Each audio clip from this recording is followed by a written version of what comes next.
This program features live coverage of an African safari and may include animal kills and carcasses. Viewer discretion is advised. Morning everyone, and welcome to the Sunrise Safari. As you can see, we are looking into the east at the moment and looking at the horizon. Beautiful African sunrise. Never gets old. Never ever gets old. I am Trishala, coming to you from the Kruger, well, the western portion of the Greater Kruger National Park, and I have BK with me on camera. Say hi, BK. Yay, it's the dream team now. So of course we want to take you on an adventure, hopefully find some really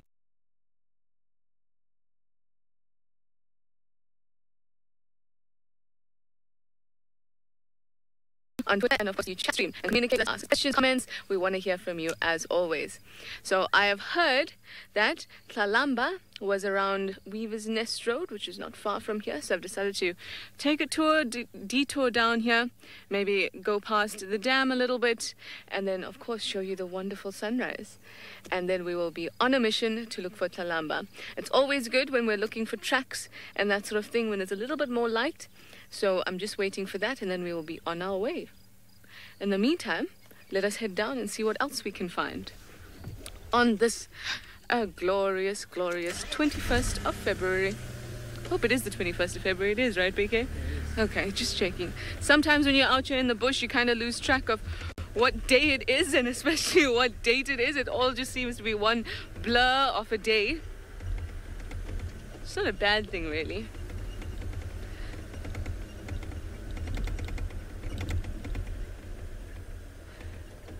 We all have had a good night's sleep, have we, BK? Oh, good.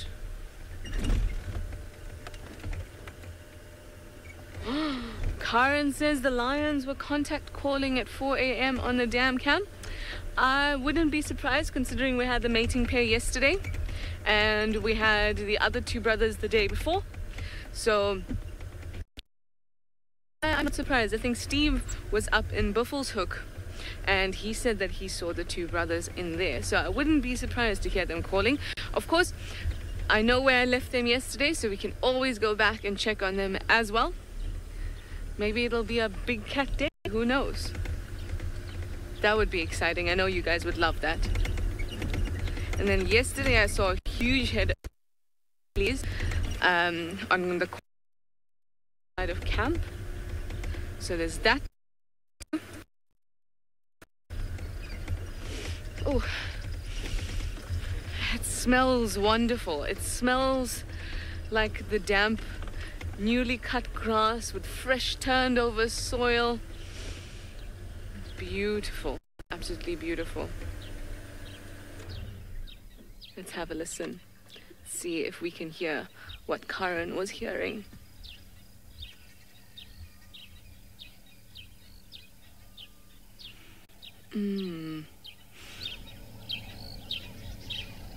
Oh, it just really smells beautiful. I could hear the grey-headed bushra going, ooh, ooh, sort of haunting. Very cool. So Sydney is out on bushwalk. Very exciting. He's going to be focusing on the smaller things. So let's go to him, and he'd like to say good morning to you all. What a beautiful morning. You can see the moon is still up and running, and we can hear quite a lot of birds here who are making noise. Birds are so excited. There is just wild noises everywhere. And a very, very good morning and welcome to the beginning of the guided walk. This is Sydney Fumurani Mikosi, and I'm traveling with Sebastian as well as Herbert, who is my game scout this morning. We are going to be looking for the most interesting animals, and for in case if you need our attention, you can follow us on Twitter, #SafariLive. You can also follow us on YouTube chat stream. My focus this morning is going to be the tiny little creatures. If I'm lucky with any of the big animals, I am going to share it with you, and hopefully the spotted cats on top of the list, as I haven't seen any since I got back from my off days.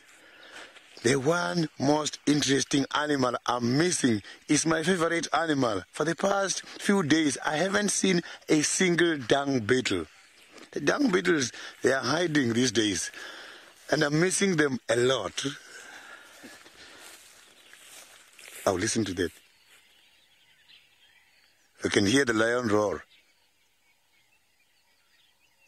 So maybe this is somewhere by Triple M, the private concessions by the southern side of the game reserve, which is where we left the mating pair yesterday. So the Unkuhumas, it looks like they are somewhere deep in the bushes in that area. We can hear a very loud roar, and it sounds very far. Yes, I am missing the dung beetles. So maybe today is going to be my first dung beetle to see. It's going to be my first day to see the first dung beetles.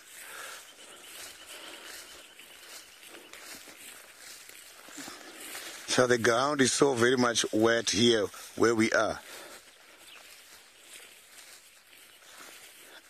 Nature Girl is looking for the baboon spider. I will try by all means to get you see those spiders. But the thing is, by this time of the year, when the grass is overgrown and too much trees, sometimes it's very easy to miss these spider nests. And even to see the spider web in the morning like this is not easy.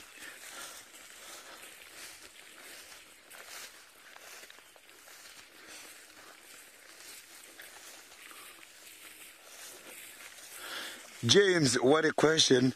Yesterday, before I got to the mating pair, I was just updated that the buffaloes were spotted. A small herd of buffaloes was spotted somewhere around the Sandy Patch area. When I got there, the only thing I saw, it was just evidence showing that they were there. And also, a day before yesterday, I went much more towards the western side of the reserve, towards Sydney's Dam area. I saw fresh tracks of the buffaloes. So the buffaloes, they are in the area. And if you can check, Sandy Patch is not far away from where these lions are roaring from, which means maybe the lions were attracted by the buffaloes in that area, and now buffaloes are trying to move away to avoid the lions. So now I am going to take you very far, and I'm going to take you very far with David Gatamba Gitu style. I'm taking you to Isaac. That is David style.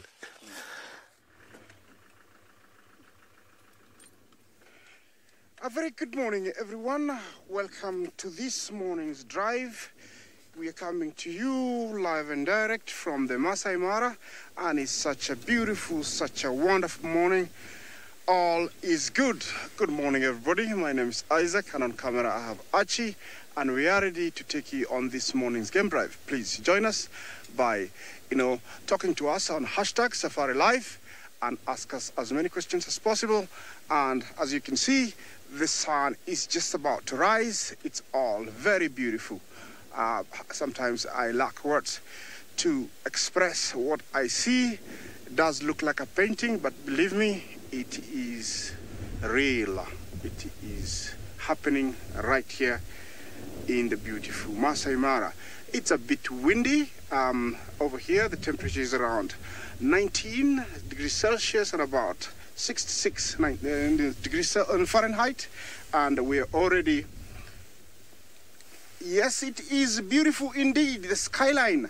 And I'm already at Sausage Republic. I've come here because last night we left here very dark, and the Sausage Tree Pride were hunting. And so I'm already here hoping to find them and see what they did. Maybe they got something. I'm hoping so, because they really needed something. Otherwise, those little cubbies will start, starving, and it's not good at all. So we are here already to find them, and I'm hoping that we can find them. That's where you're looking at. It's towards the Serengeti. These are the open, endless plains that are the start of the Serengeti. And that's to the east. I was looking the wrong direction. That is to the east, and the sun is going to rise in maybe the next about 11 minutes. So I think what I should do is continue on and head towards where we left them, and hopefully I can find them before sunrise and see what has happened.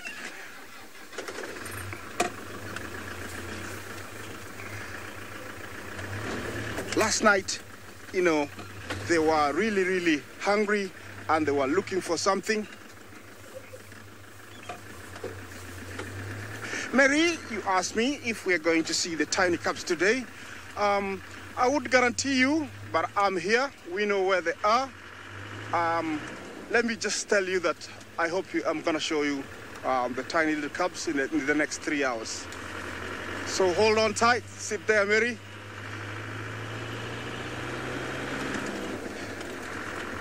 Yes, this is where we left them, about 1 kilometer to my left. And so we're gonna start there. Sometimes it's the best thing to do is to start where you left them and then proceed on, and hopefully you will catch them sooner or later. Remember, they haven't eaten well for about 2 weeks. They've been surviving on small snacks of warthogs and hartebeest. And so we are hoping that, you know, maybe they got something big to keep them going and to sustain them for much, much longer. Because without that, then things might start getting a little bit bad for them. Sometimes, you know, we have to stop and do this because the areas here are very vast and you cannot be everywhere. You have to make use of binoculars. So sometimes I'll have to stop and just scan down.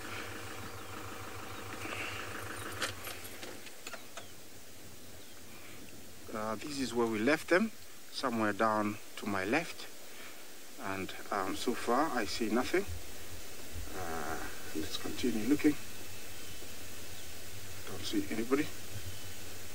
That doesn't mean that they're not there. They could be somewhere.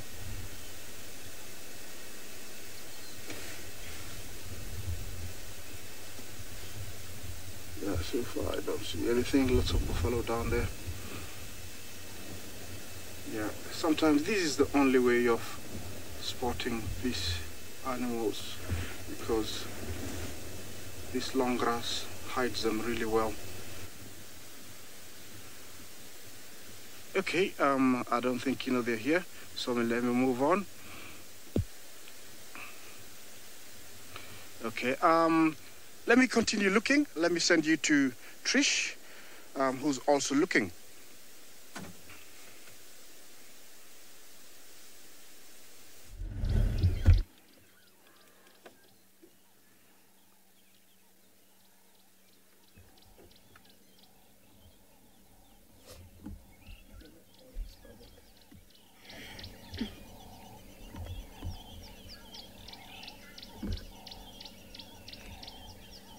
Look at that. Now, I know Sydney has shown you the moon as well, but I just can't get away from the beauty of it. Absolutely stunning. So the light is a lot better now, and we can definitely start looking for the little princess. There are also other vehicles out which will help us. Other vehicles with guests. As you know, this is a game reserve, so they have other vehicles that have guests in it. You would have seen them in shot before, and when they're around, it makes it a lot easier because we can check certain blocks.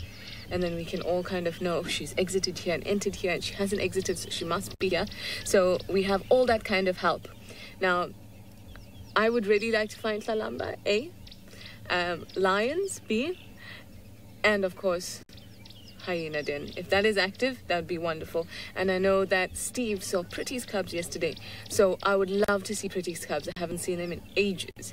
So definitely a lot to find today. I think it's going to be action-packed. As I was driving around, I could smell a elephant bull. And actually said, I can smell you, please come out, I can smell you. It's quite a strong, musty smell.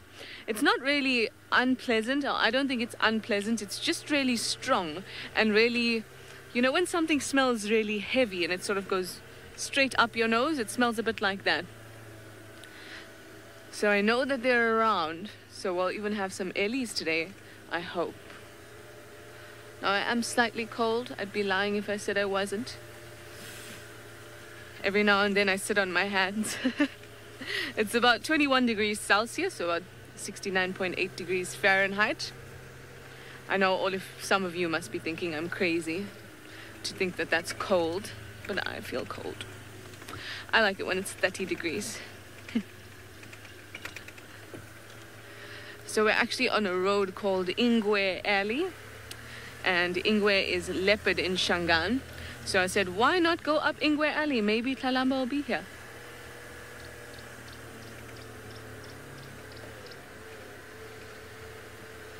Oh, the birds are awake. Farah? Is that the word? I didn't get it quite. All I thought of was Ferrero Rocher, because I love chocolate. And the birds are awake. Let's listen.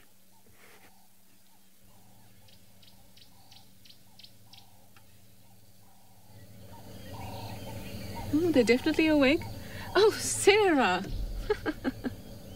See, my mind's on chocolate. It's clearly. The birds are awake. And I'm happy. Just listening to them. I'm quite happy that they are, because when we started Drive, they were not so awake. But it's amazing how things can just happen like that. I even said to BK, it was really dark, the light was really low, and then all of a sudden, bam! It's as if the light picked up drastically. Things happen quickly at this time of the morning. Oh, I call this road the camera killer.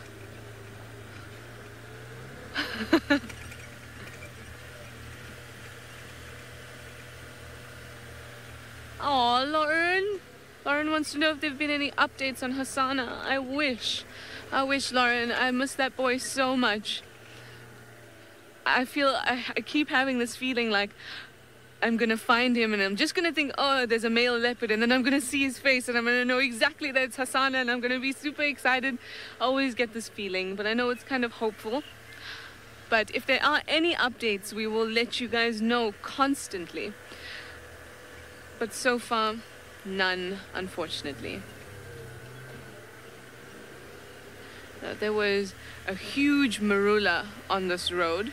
I'm actually looking, I see someone's cleared it, I think, that had fallen over and blocked the whole road. And I'm so sure it was that bull we had, was it last night or the night before? We had an elephant bull that was picking up marulas from the tops of trees. You saw him extend his trunk out.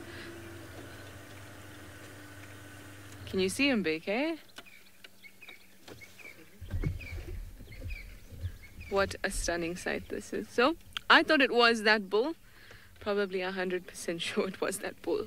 He was very excited about the marula. So, we have a bird here. That's really hard to see color and other features when it's a silhouette like that. But, based on the head shape, I'm sure you guys can tell me what it is. You can use the hashtag SafariLive. We've seen them a few times in the last couple of days. You can see the legs don't have any feathers on it. You can see the size of the head and of course that hooked beak. Silhouette is always that much harder, but I'm sure you guys can get it.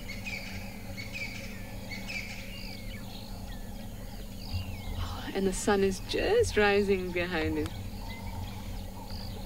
Dash Dash guesses Marshall Eagle. Not big enough for a Marshall Eagle, Dash Dash.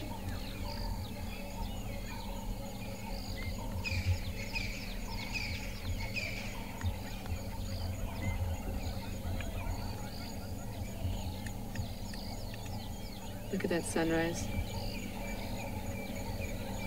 Stunning. Jeez, it makes you feel like you're in another planet. So orange.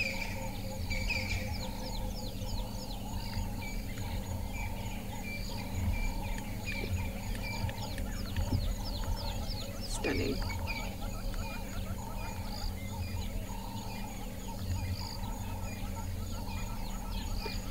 Bob, congratulations. Okay, lots of you. Congratulations, everybody. It is a brown snake eagle. Now, Can you remember the last time that we saw one together? It was in the same area, so that suggests to me that they live here, or this individual lives here, but I haven't seen him with a mate, so I'm not sure if they are nesting here, and I doubt it, because I have only seen the one here for the time being. That is just a beautiful shot. Feathers are slightly ruffled up. Like I said, it is a bit cold. I'm not the only creature that feels this way. And trying to collect all the pockets of air between the feathers. Now, if any of you have been diving, you would know that the best way to keep warm... Oh, bye-bye. Just fly into that sunrise. The best way to keep warm is, of course, to do a horrible thing and just lift up your wetsuit like this and let the cold water come in. And then that cold water insulates you with the warmth. And that's the same thing that birds do. Except not with water, they do it with air. Try to keep warm, bits of air in between their feathers. Feathers are excellent insulators. Oh, look, we've reached our tree. It hasn't been cleared. Can you see my roadblock, everyone? This is what happens in the bush. Some fellow was a bit overzealous about marulas. I must let Rexon know about this.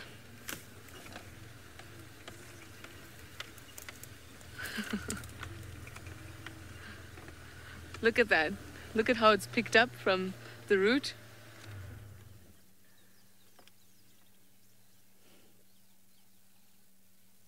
Completely pushed over from the roots. I can only imagine what a sight this must have been when it happened. And the sound. Can you imagine the sound of this big massive tree crashing to the ground?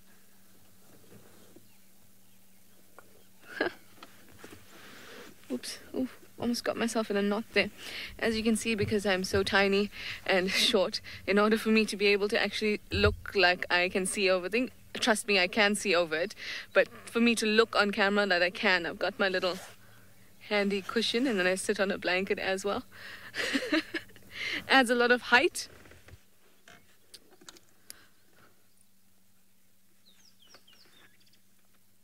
Ah, there we go, there we go. Okay, we're still looking for Tlalamba, stopping along the way for anything exciting we see. We've started off with some birds, so hopefully it'll only get better. In the meantime, let's go off to Sydney on bushwalk. I have got a cart here right in front of me, and this cart has got a visitor. Maybe you can see it, Sebastian. There's a visitor coming in, approaching there. So this visitor, by looking at it, I can see that this is a skin beetle. A skin beetle is a beetle which is also called the troglodyte beetle. Some people, they call it a carcass beetle as well. So it's now slowly approaching. Those are the kind of beetles which normally comes here and eat these droppings. They do drill the holes on these droppings, and these droppings are very much strong, because I can see sometimes how these beetles, oh, it's moving. You can see now it's getting active. It's just holding on a leaf from the sickle bushes there. So these droppings, according to the look and all the evidence around it, I can see that it was left behind by the lions. And it does have quite a lot of hairs, which is not finally digested, because normally the big cats, such as the lions, when they are feeding, they do cough these kind of hairs when they are feeding. But here I can see quite a lot of evidence that not everything is finally digested. These hairs we are seeing here are those hairs which forms part of the hair balls on these animals. And the hair balls normally got stuck and stay by the digestive tract, and they take all these things back again and regurgitate them. So here I don't have to touch these droppings. Why?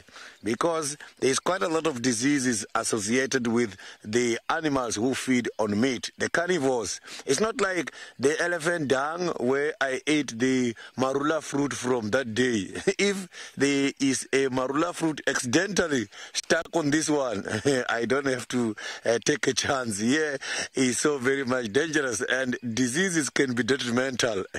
Diseases which are called the zoonotic diseases, diseases which can be transmitted from these cats to the human beings, are going to attack me big time if I take a chance. This one, I must also have to avoid by all means inhalation of any dust. I don't have to open and touch the droppings of the carnivores. Otherwise, and the omnivores as well, otherwise I'm going to pick up a lot of diseases.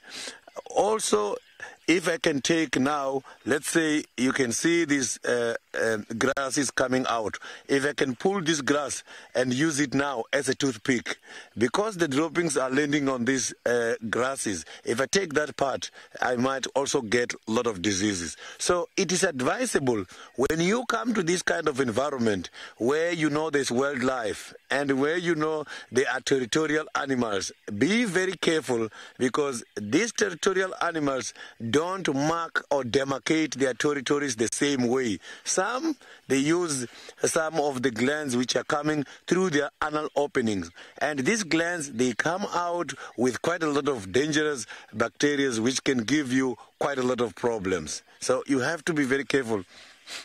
It's not completely dry. I can pick up the scent. The scent is still very much strong. Maybe that is the scent which then attracted the beetle to come here for feeding purposes.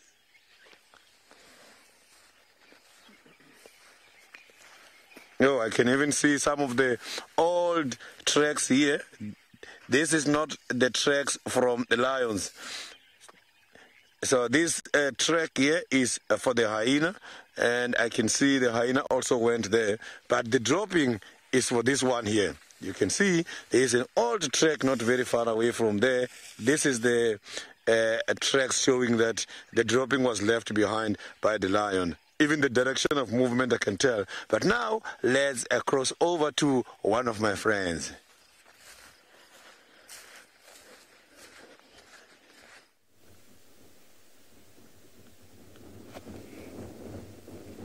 Yes, welcome back, and here we are. I'm on top of a position in the Sausage Tree Republic, and we can see almost every corner now. It's just a matter of pointing our eyes to the right direction, and maybe we will pinpoint the sausages. In case you're joining us for the first time, when I say the sausages, you might think it's breakfast we're talking about. It is not breakfast. It is a particular pride of lion that we have named the Sausage Tree Pride, and the main reason is that, you know, they're fond of climbing a tree called sausage tree. A sausage tree will be showing you. We have a few around this area. They grow these fruits that are very long, like that. You know, they look like sausages. It's a tree that you don't want to stand under, camp under, because that fruit falling on your head, you could get a very big headache. That's why we call them the Sausage Tree Pride. We're not talking about breakfast. And this is their territory. All you can see, you see how big it is. And it is quite difficult to find them when, you know, they are not eating or they are not with the cubs. They are somewhere down in these beautiful plains. What you see down there is just a bit of it. It's a sea of grass everywhere. So they have to be moving, they have to be mobile, or, you know, they have to be eating and moving around to be able to pinpoint them. That is a beautiful herd of elephants. I can see from where we're standing. It looks like a matriarch. The one in the middle is the oldest female. And to the left maybe could be her sister or her first calf. Then the rest are all hers. You know, they're quite spread out. So it looks like they're very, very comfortable. Looks like everybody's grazing at peace. In peace, yeah. That looks like it's an older female also, and their offsprings. Elephants do form small herds of up to 5 to 60. Over here, a group of 13, 15 is very common, and they're very, very comfortable grazing around. Elephants have got no direct enemies, and especially here where there's enough food for everybody. So lions don't go particularly for them because there is enough for them. But in other countries where there's scarcity of food, lions have been known to go for elephants, which is rather a big animal and can be a lot of effort to bring it down. It can take up to 20 lions or more to bring an elephant down. That's a beautiful setting there.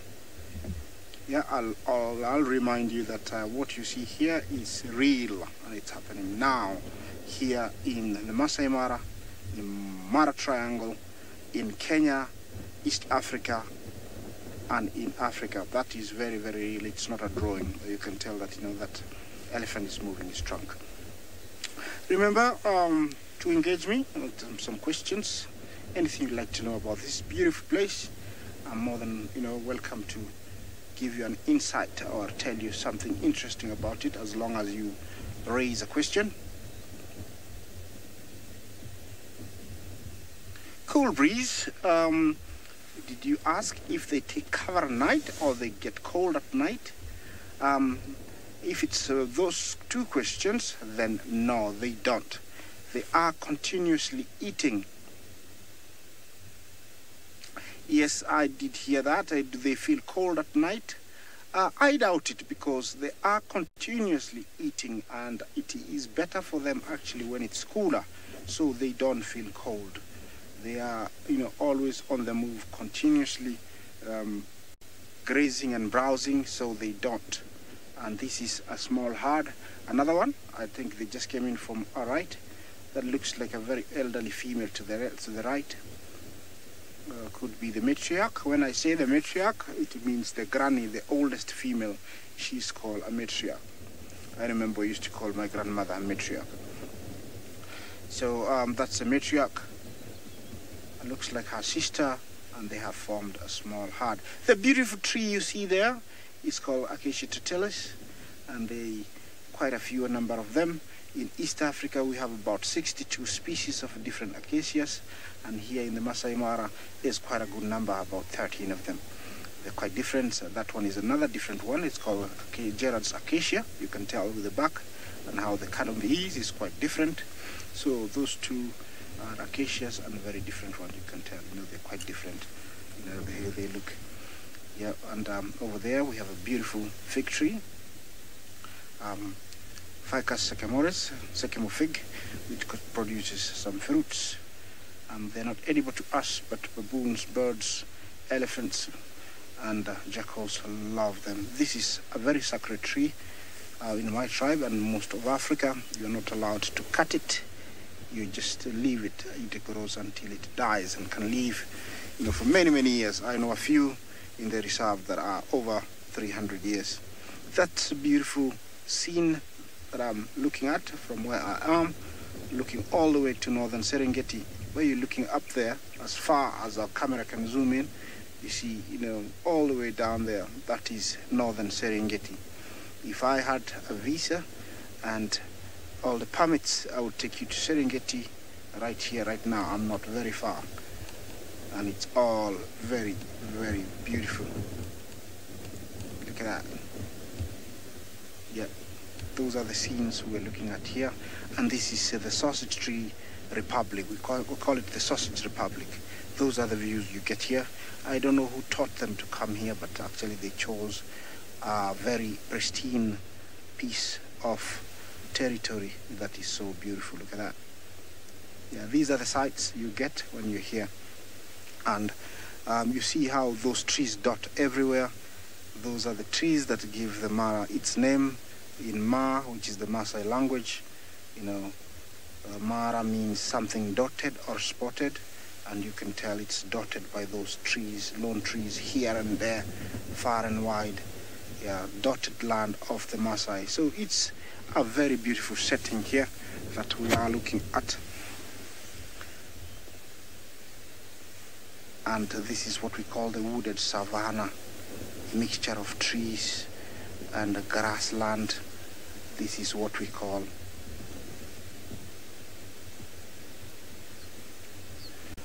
Lawrence, did you ask me how old I think that tree is I think you're talking about the big fig tree.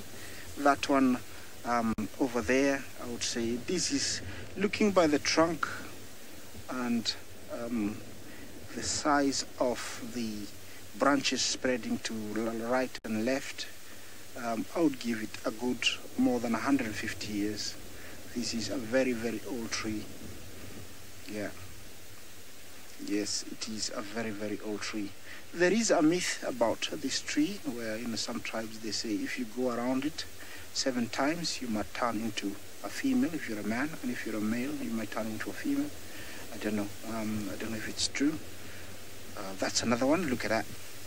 You see that bark and how it's formed some notes all over. That is to protect itself, because elephants do try and debark it, and so it forms these notes so that when they try to debark it, it doesn't peel off directly, and that's why it's got those knobbly knobs. Yeah, a tree that is favored by, baboons, and leopards also love to stand on it. Leopards love to climb it to hide it, because you can tell how many leaves the other unit can hide quite well. So they're beautiful trees, and we have a good number of them here. Okay, oh, look at this over here. Just right here, close to us. Yeah.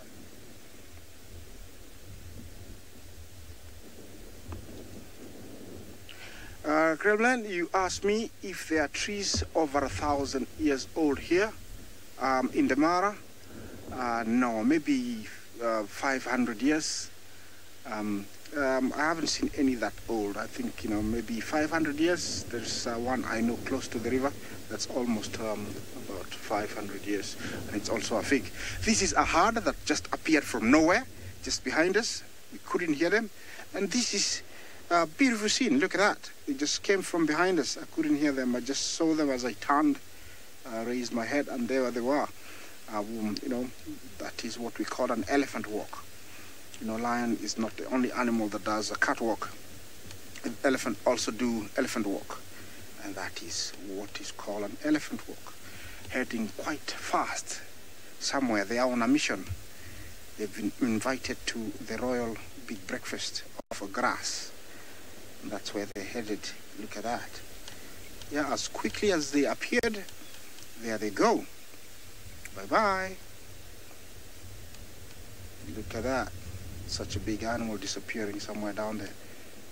Yeah, all of them have disappeared. You cannot, imagine there's some elephants. That's the other herd we could see earlier, and maybe they're going to have a big reunion that way. Let's see, wait and see. Maybe the other ones might come. Maybe they spoke. Yes, while I wait for these guys to meet up, let me send you to Kruger, where Trishala has got an elephant of her own.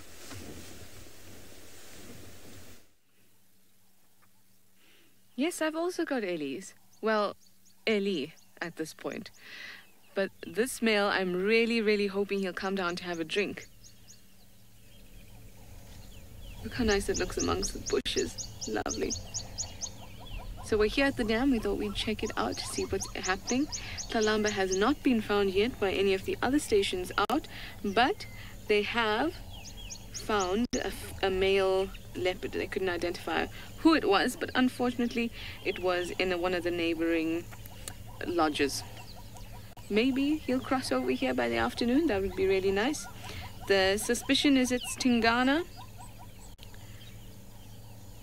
but they're not sure yet. Oh, off you go. What are you doing? You're meant to come have a drink.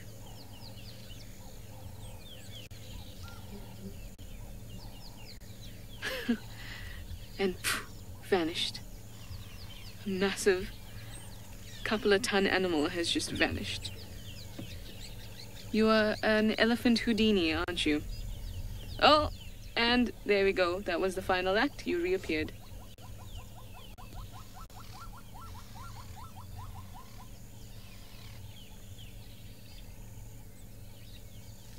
Is it one tusky? Looks like him. Taylor is missing. a few hairs. Are you missing a few hairs? Let's look properly. No. Wag, wag, wag. Oh, there's still a few hairs there.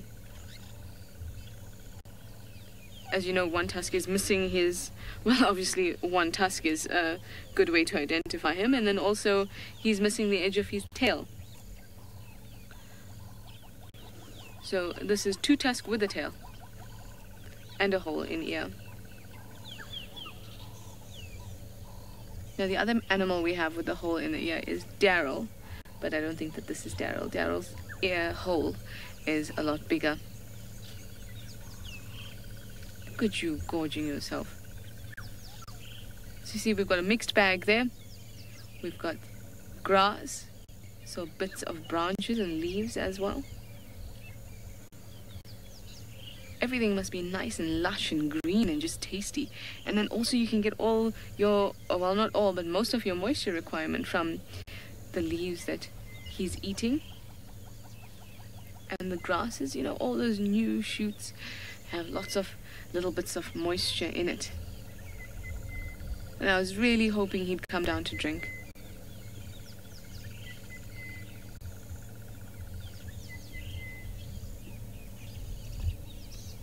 So we are perched up on the dam wall. Otherwise it would be nice to get closer. And he is not particularly close to any road at this point, but we still have a nice view of him.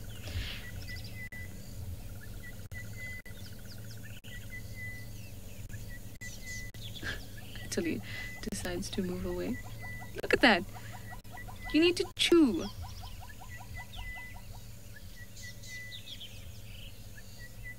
Did you see how he uses his trunk to push in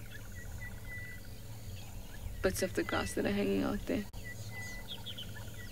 And see the trunk up? See the trunk up? Trying to smell around. Lovely.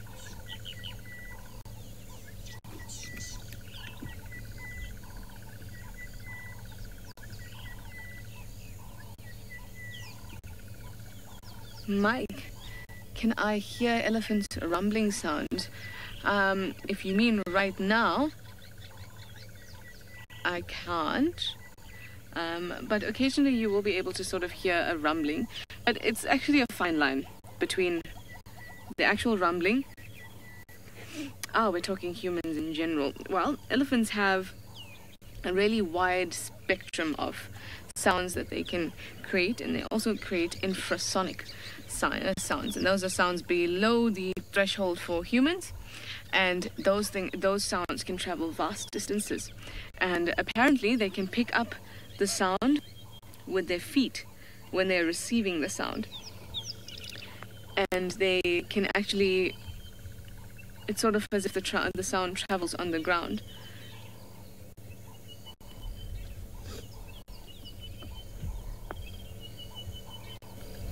Can you hear?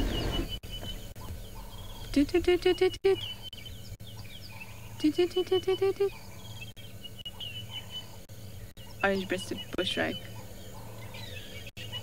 One of the first ones, very obvious call.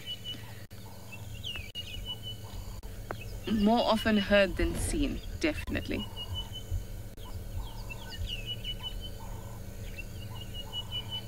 There's a whole lot of terrapins picking their heads up to breathe.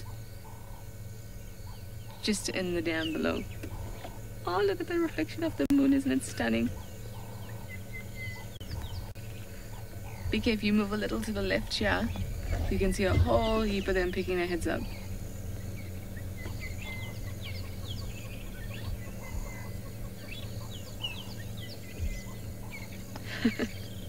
It's like synchronized swimming.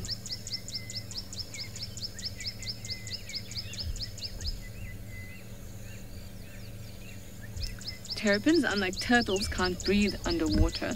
Well, turtles also can't breathe underwater, but they can't hold their breath for the same amount of time, so they're constantly coming up for air. Whereas turtles can stay under for much longer. But they, of course, also need to breathe air. So they have lungs.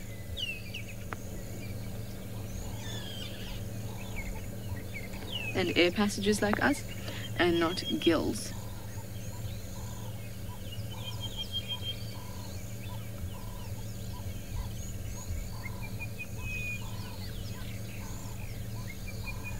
It really is a beautiful day. Listen to the sounds. We've got the moon out, we got the sunrise. I know there's somebody else who'd like to share just how beautiful the day is with you, so let's go back over to Bushwalk with Sydney.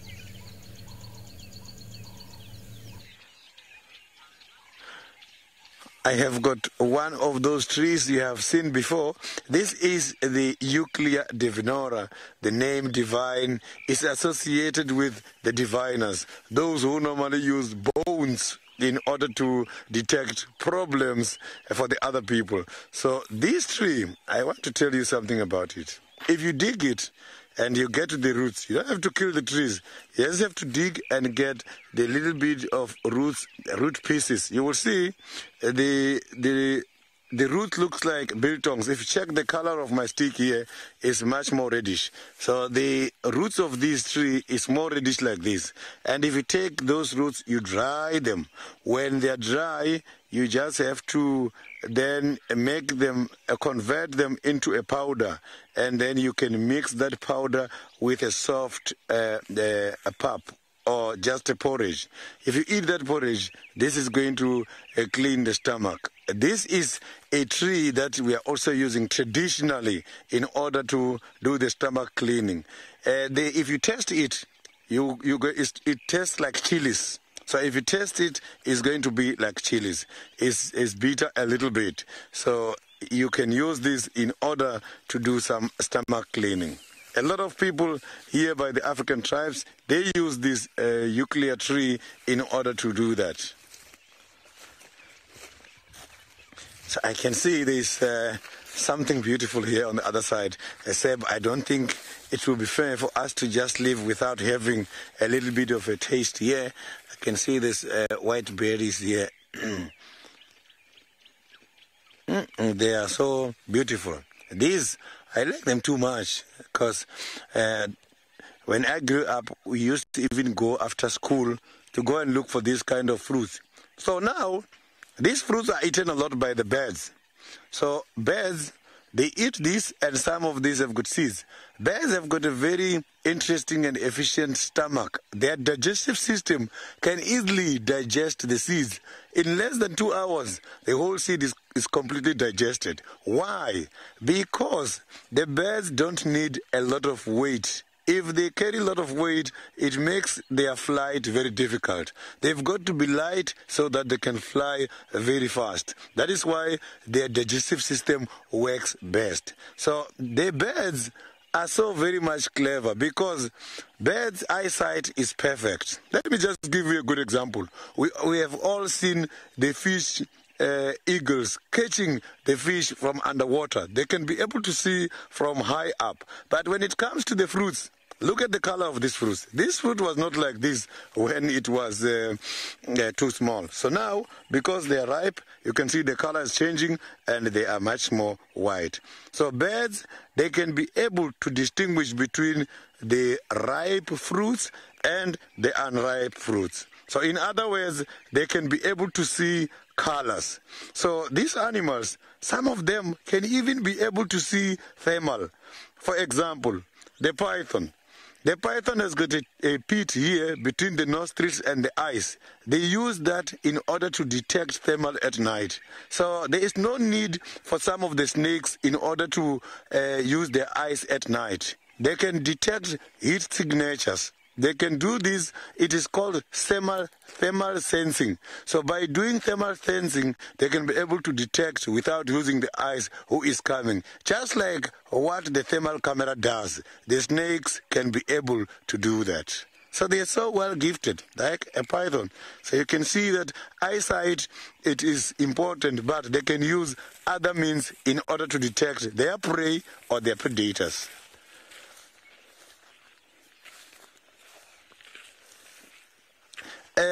Paula, I am not too sure if we have got some of the fruits berries who are natural laxative. So let me just finish these ones. I don't want to go away from that tree. We must come back the same road. Oh, here there's something beautiful. Come and see. Oh, here I have got something as we discussed when we started. Look at this. You can see that the skin beetles converted the scut into powder. Look at this. So you can even see how they're eating. They go, they drill and eat everything from inside. Look at these holes. And they're here. You can see them. So you can see that they're converting all this. So it is a sign that not only the dung beetles are helping in order to recycle here in the bush, also the other beetles such as skin beetles are doing that. So the skin beetles are dealing with those who eat the meat. Dung beetles are dealing with those who are eating the vegetation, the herbivores. So you can see this is amazing. Look at that. This now looks like a box. It doesn't look like it was a dropping. It looks like small pieces of boxes. So these kind of beetles, if you touch them, they are going to act dead. Acting dead is an anti-predatory strategy called thanatosis. So thanatosis is those animals who does act dead when they are threatened.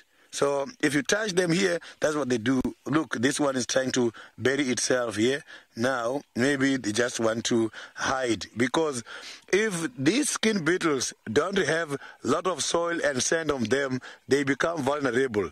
For them to avoid predation, they've got to look similar to the environment. So they normally identify themselves and then they can hide from that.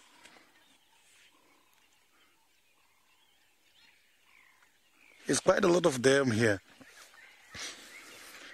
So we are now going to carry on and see if we can find you something interesting. The other interesting part about these skin beetles I nearly forgot to share with you is that they can be used in order to do the postmortems judging if there is a dead animal or even if there is a deceased in the bush. These are some of the things which can be considered in order to do the report about the... It can help in order to generate the report about the age of that animal or the age of the carcass. So now let's cross over to one of my friends.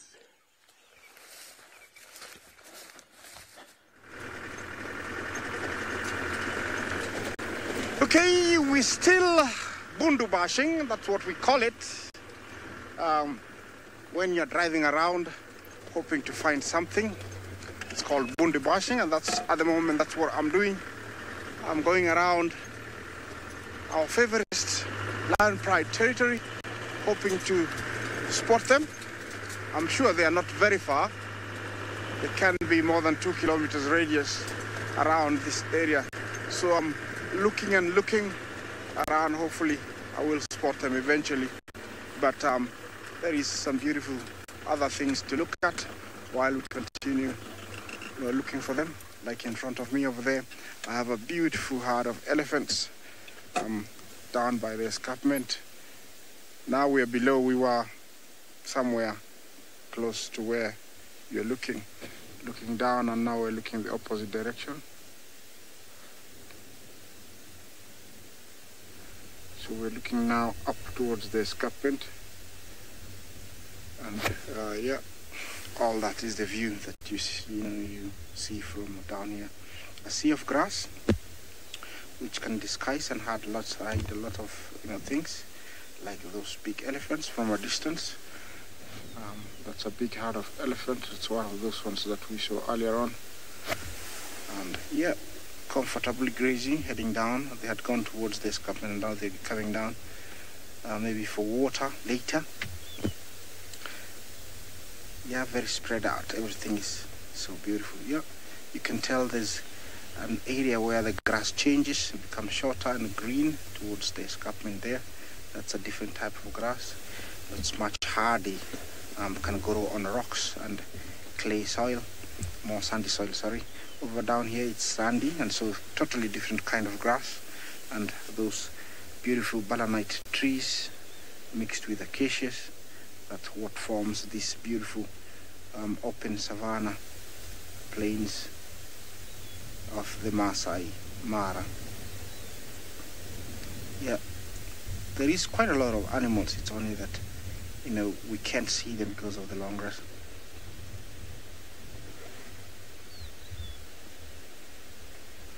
KG, you asked me how tall is the grass right now.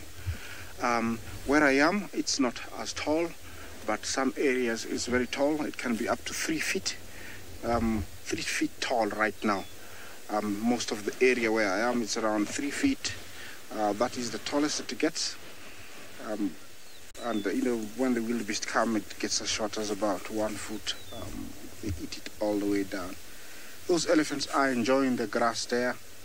You can tell they're milling around. That they should be very nutritious there. That's why they're stuck in that spot, and that's a beautiful herd of elephant. Elephant population in the Mara is very healthy. We have a good number of them, and in this section is quite a good number.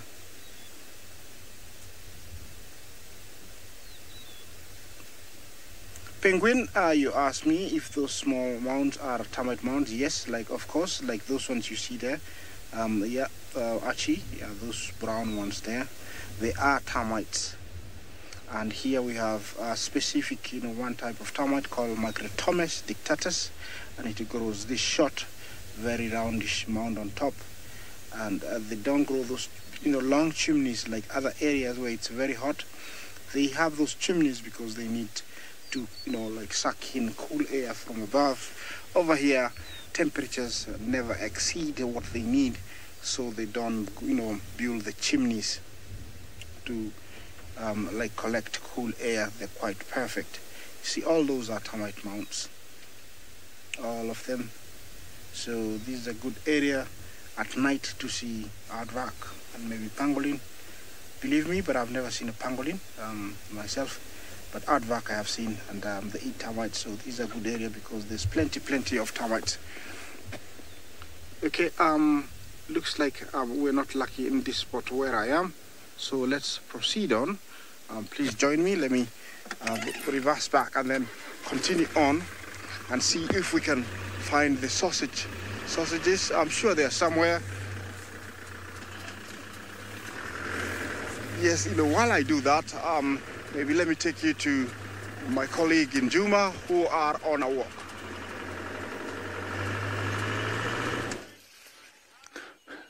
I have got a very beautiful flower here. This is from the Solanum. This is the poison apple. So I can see that the flower is now open. So it means they are going to have fruits anytime soon. So the fruits of these can be very much medicinal used. It's something that I have been using a lot while I was growing. Not only myself, together with the other people that I grew up with. When we were having a problem, let's say you've got a problem with the toothaches, so it does help you in order to treat the toothache. This is what you do.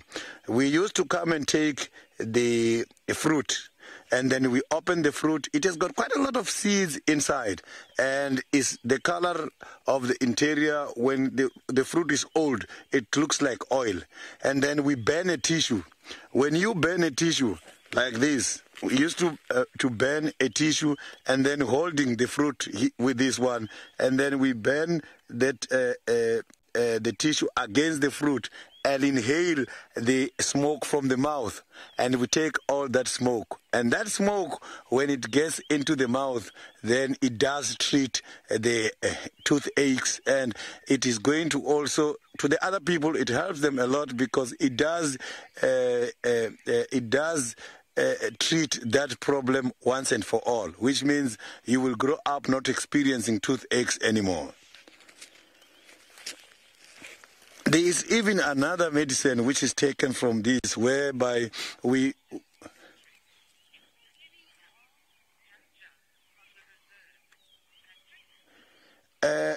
Patrick, I didn't copy your question very well. If you can repeat that. Is a wild ganja. Wild ganja, wild marijuana. The wild ganja, the wild marijuana, or the cannabis. The wild cannabis. The only one we have got here, we've got the wild dagga. So the wild dagga is that one that grows. But there are some of the trees here I have seen a lot of people, especially at homes, that they use in order to smoke. And that is where normally smoking starts from. So when I grew up, my friends, I've got an evidence here with me. Look at this. This looks like a pellet. I just got it now. I saw it when I came in. But now that you asked about ganjas, let me talk to you about this, because I know of people who started smoking from here. So this is the droppings from the rabbits or the hares. It looks like this, and when it's dry, it is broken into pieces if you just squash it. And a lot of people, when I grew up, they started smoking from there because they were taking these and we were wrapping them and they were smoking, and that is how they developed that kind of an interest. The rabbits, they can also work nicely if you can try them. So now let's quickly cross over to Trishala with the spotted hyenas.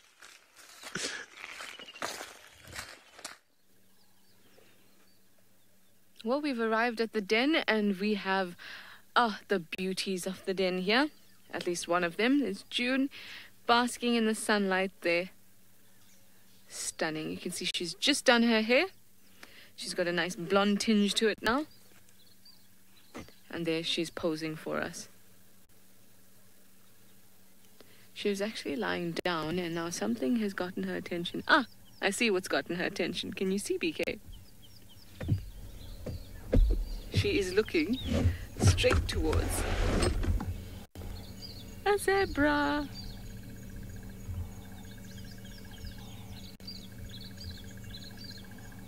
And I can hear an elephant screaming in the background.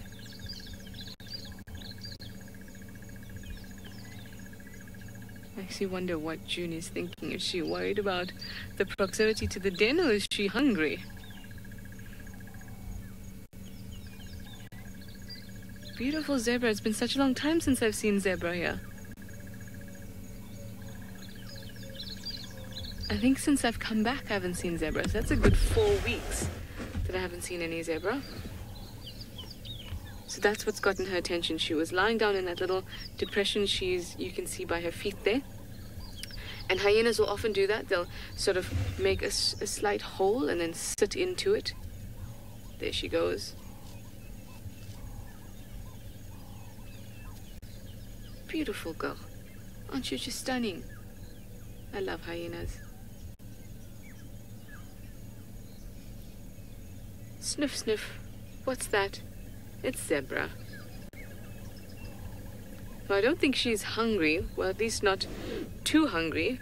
We have a carcass on our left, on the termite mound, on the den. Or at least what's left of it.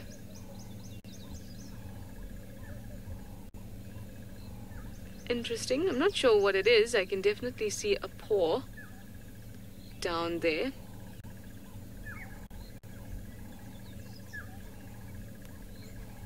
And I see the ribs, but the ribs look really thick. I have dissected a wildcat before, and it looked much thinner than this. My first response was probably the size, paws, and that maybe it was an African wildcat. But we need to get closer to have a better look at it to determine exactly what it is. But use the hashtag SafariLive and you tell me what you think it is. There you can see the paw. You can see thick ribs. Fairly narrow.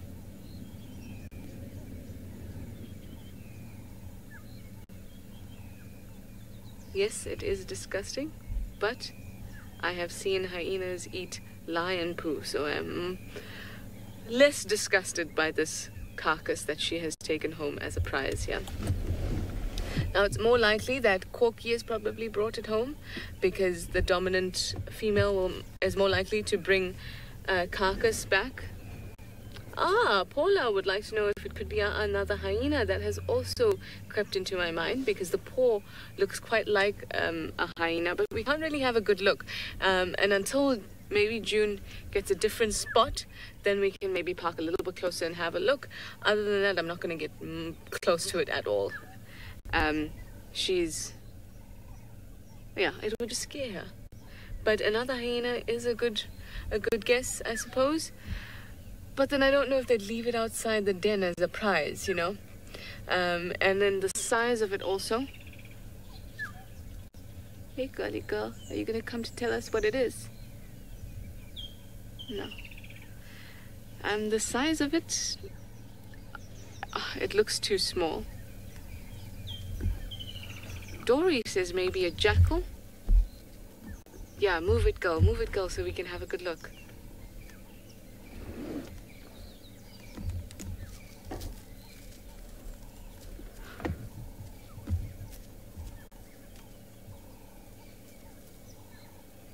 Where's she taking to? That's quite odd.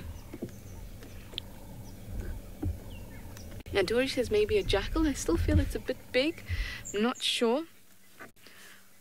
I am going to follow her there. I just don't want to get too close to her, and I don't want to block her from the den. So I may just actually squeeze into that spot right there.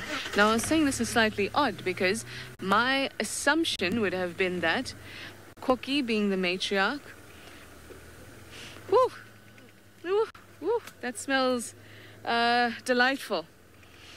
It smells quite fishy, but I've noticed that with carcasses, they can get quite fishy every now and then.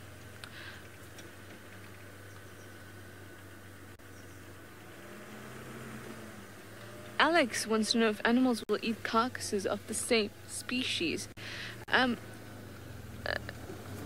Sorry, Alex, let me just get in here. It depends on the species. A lot of the time, a hyena will do that. A hyena has no problem with eating anything really.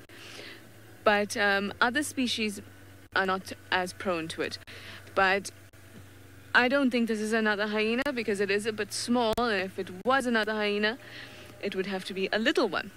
And if it were a little one, I think all hell will break loose here. Because there are so many little ones in this den, plus, the 3 of these little ones, plus the 2 little ones that she's gone away with the carcass, looks like it. The other 2 little ones that are pretties, of course, as well. So I think it would just cause a whole lot of... It would be mayhem if that was a little one. So I don't think it is. Or rather, I hope not. Now, she's taken the carcass and she's run away with it. And I said that's odd because Corky is the matriarch, and Corky would bring carcasses to the den because she knows that her son, Plonk, inheriting her rank, would not have to compete for those carcasses and that food at all. And that would just be for her and him. But now, June has run away with it. So I don't know if she just saw the opportunity because the others are not there and Corky's not there. So she's just decided that, let me see if I can run away with it. Maybe she's left it down somewhere here and we can have a good look, but I doubt it. Where have you gone? I can smell it. Can you smell it, BK? I can still smell it.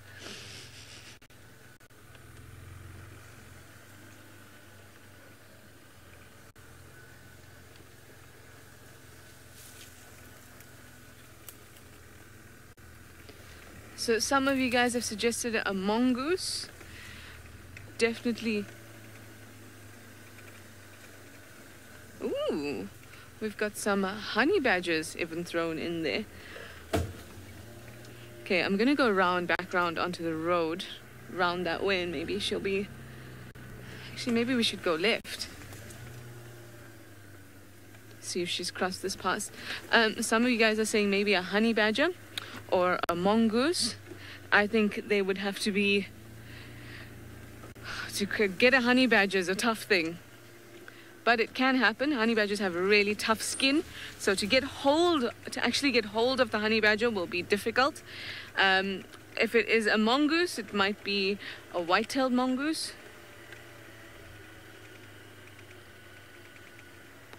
Because it is too big for a dwarf mongoose.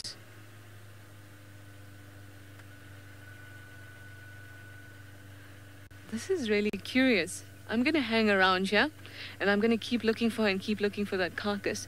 In the meantime, let's go over to Isaac in the Masai Mara.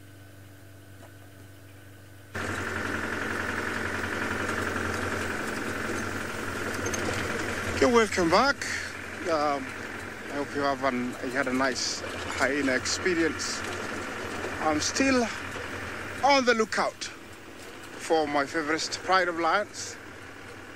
They are somewhere around here in the sea of grass, and they're still hiding from me, and I'm hoping to uncover where they are. If not now, maybe later, but I'm sure we'll find them there somewhere here. The grass is very, very tall, and maybe I should show you how tall the grass is so you can compare how tall the grass is. Please get ready because I'm gonna disappear into the long grass and just show you how it can get, very high here and how hard it can be to find anything if you don't know where it is. I hope the mic is gonna cover how far I'm gonna go. So I'm gonna walk a little bit slightly, and this is not as high there. I'm looking out for cats also, so I don't die.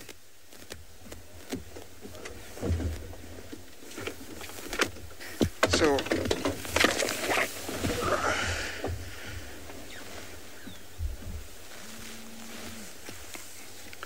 that's how high the grass is. So if anything is underneath here, you cannot see it. Yes. So if anything is underneath the grass, you might not be able to see it. And that's how hard, and those are the obstacles I am facing. So I have to be very, very lucky to spot that ear move, something moving. That's the only way to see them, or, find them on the track. That's the only way to find them. If they have made a kill, then I might see some vultures on a tree, but I am hoping to find them somewhere. I'm just gonna go around again. I'm not giving up yet. Yeah, thank you very much. I must tell you, I have quite a lot of eyes looking around for me, and they love me so much they wouldn't want me to get killed here because they need me today and the next day and another day, and I need them also. So I'm going to continue being around here because for sure these females have got cubs. There's no way they can leave the cubs. They're just looking for a meal, and sometimes when they don't find a meal, they will have to be forced to go back to where the cubs are.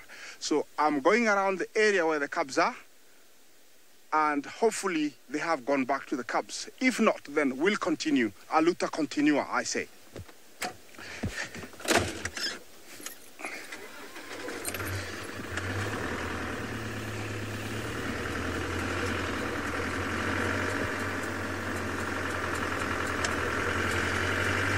Tracy, thank you for your question.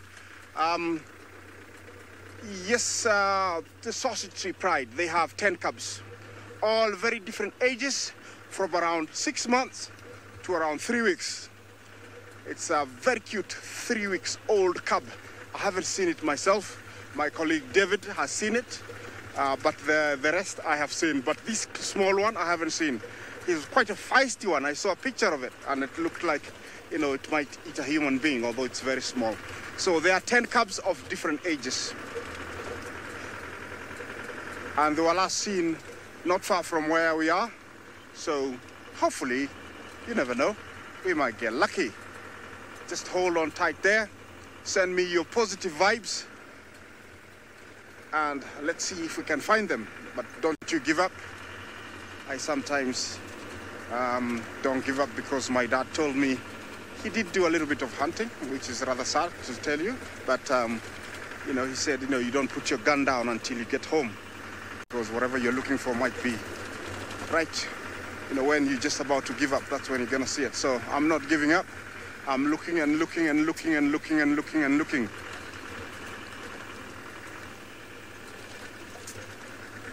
Sometimes it just takes you, it takes you that moment to look in the right direction and then you just see.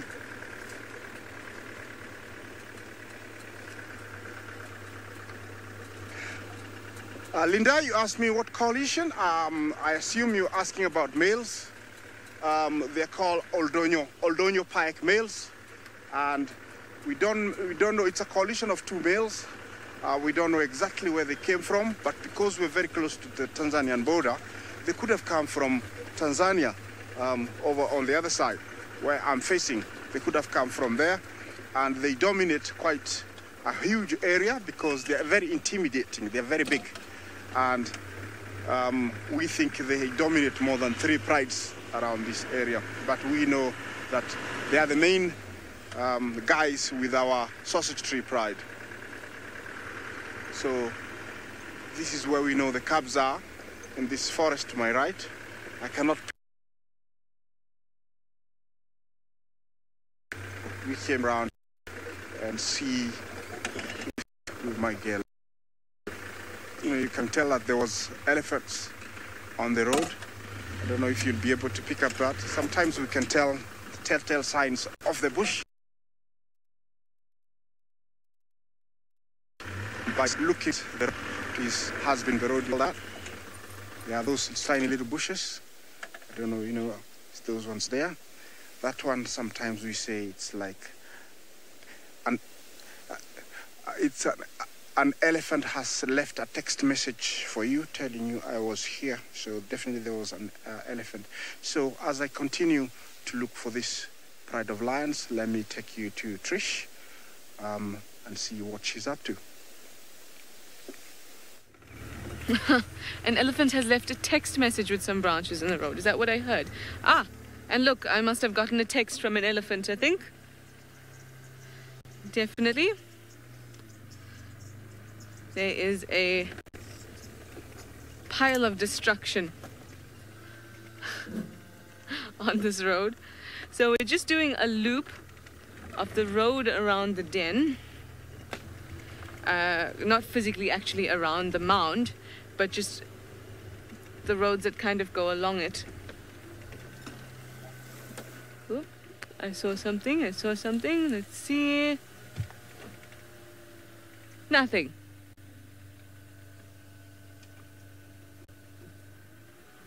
Ah, I really want to find her, and I'm sure you guys do too. I really want to find that carcass. Tell you what it is.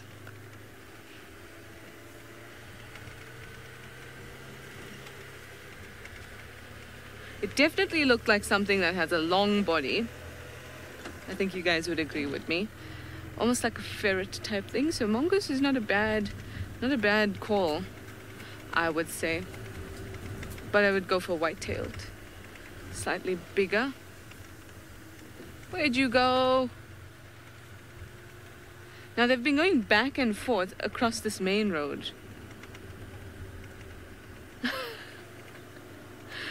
I didn't get that viewer's name, but she says that that's a missed call from Nearly.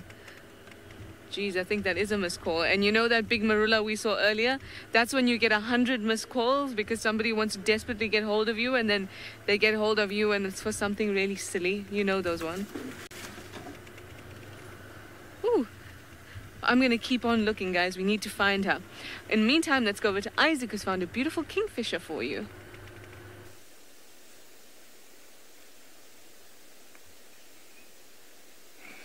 Yeah, welcome back, and we just found this cutie, this beauty. This is one of our smallest kingfisher. We do have another one, very almost similar, called the pygmy kingfisher, and it lacks those, actually those, like freckly flecks on top of the crest. It lacks that, and also it does have a different kind of beak. It is very pretty, and I have seen this guy quite a few times, in this area. So I think he nests here. They do nest in the banks of, steep banks. They nest, and with that beak, they can stab fish. They have amazing eyesight that they can see even in some murky water, where they'll stay at one point for very long periods, sticking out the water, and then at pinpoint accuracy, they'll just dive into the water and get the fish, and he's just such a beauty. We do have the other one called the pygmy kingfisher, and it is the one here you see. We have the pygmy, which has got a darker, you can tell it's got a black beak, very, very black. These ones, actually the difference over here, if you look, it is the crest. The crest of the pygmy has got very slight blue. This one is complete with the crest now spreading all the way down. The pygmy has got a lot of, yellow and red, behind the eye. Those are the main differences. And I would say the malachite is much more beautiful. But both occur in the same area.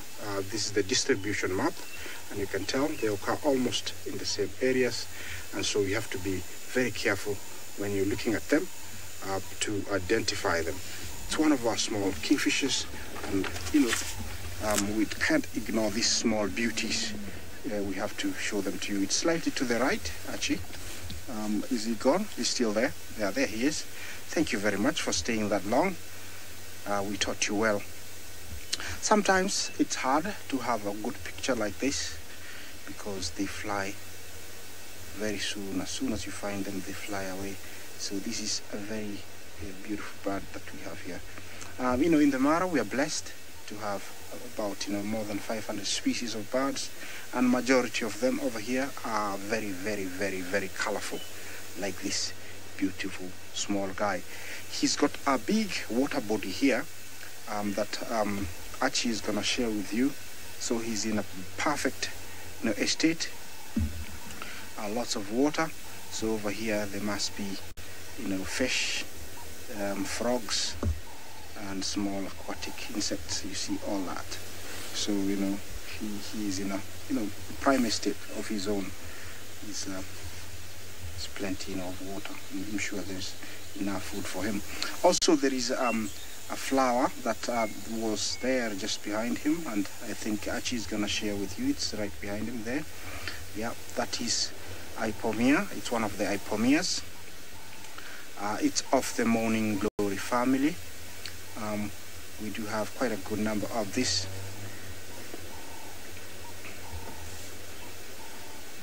Yes, that's another beautiful flower that we have over here. So, this guy while I take you to Sydney.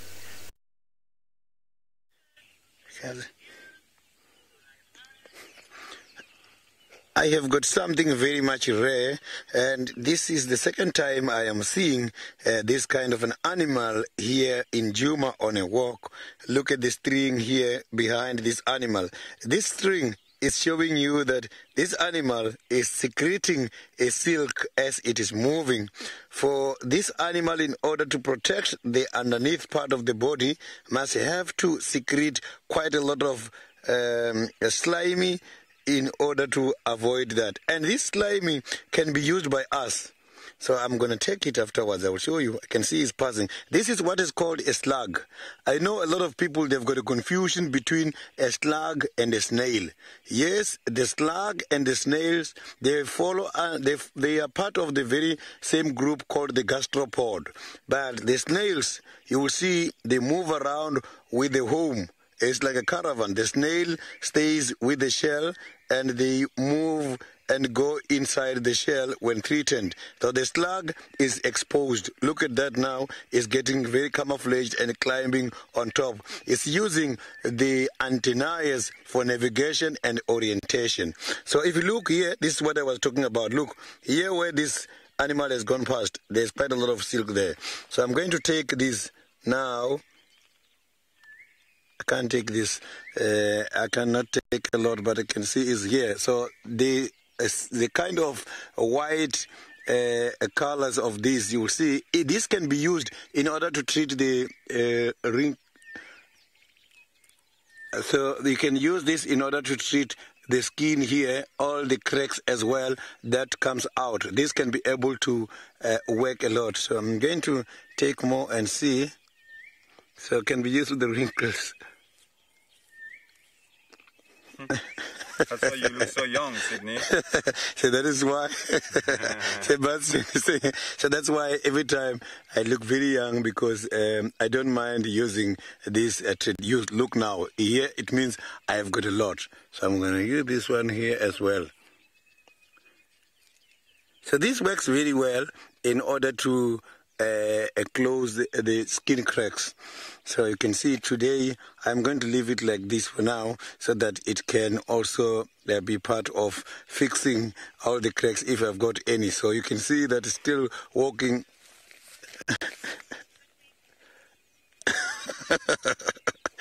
Yeah, you can see now that is, unfortunately this one I can't take the dropping. I can see it's dropping there, that string coming out. That one I can only wait until the dropping is out, so that I can try and smell just to get the scent of their droppings. So if I'm lucky to see that, so they've got a kind of glands which are secreting these kind of shiny things here, slimy things on the ground. Maybe it's going to leave that dropping as he's moving. I can see now the string is getting long.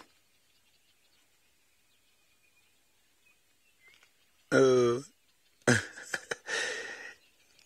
it's just going away with it. It's getting long, but it doesn't want to get rid of the dropping.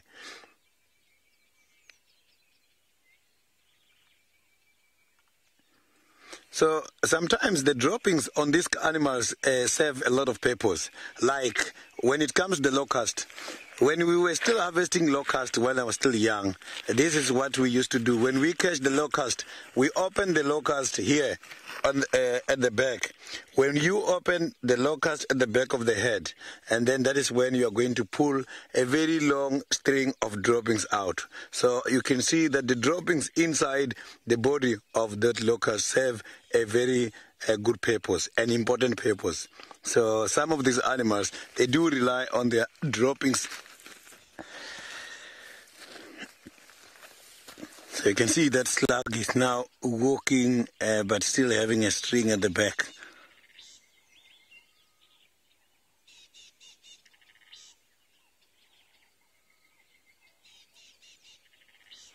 So I can see it's got quite a lot of moisture on it. You can see here it's shiny and this looks very wet. So it does prefer a very moisturized area. And now you can see, oh, that's slimy now. Here I can see it nicely. So I will try to collect a lot here.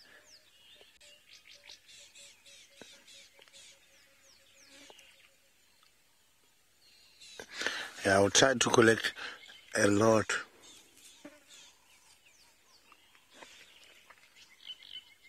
Yeah, this one is nice, and so this one looks very nice.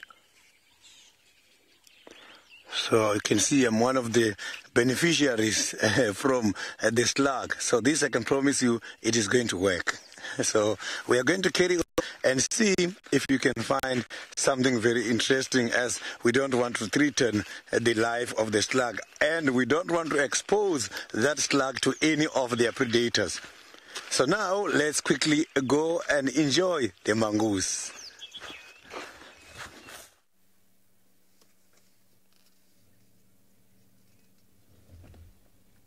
I have a very entertaining little situation going on here. These guys want to be famous, they say. And they've all come out to say hello. Beautiful dwarf mongoose. Now, you can see this is way too small for the carcass. Oh, let's listen to them.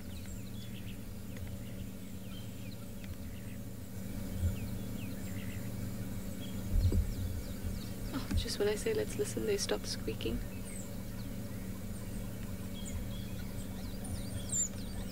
Oh, there they go. Oh, look at the baby. Look at the baby. Oh.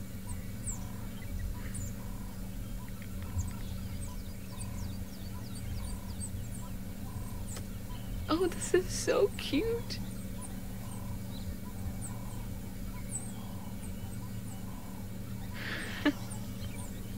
They're such playful animals. Look at them, they're digging, they're playing, they're fighting. And that's so important for their development. Scratching the ground. What are you looking for? Hey, buddy. You can see how tiny that is compared to the adult next to him. It is absolutely stunning when that baby came out. That is just too cute.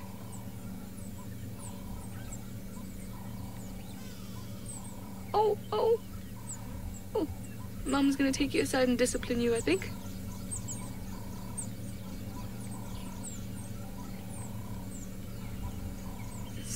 So cute. It has been a bit cool this morning. I told you I was feeling quite cold, so I can only assume that they were also a bit cool. And now they're out in the sun basking. Oh, we've got a small fight going on. That was such a quick scurry back into the mound. Wow. Ah, there we go. Just a stretch. You can get that thin skin on the belly on the nice warmth of the mound that's been warmed up by the sun. Hello. It's so lovely to see our entire community out having fun like this.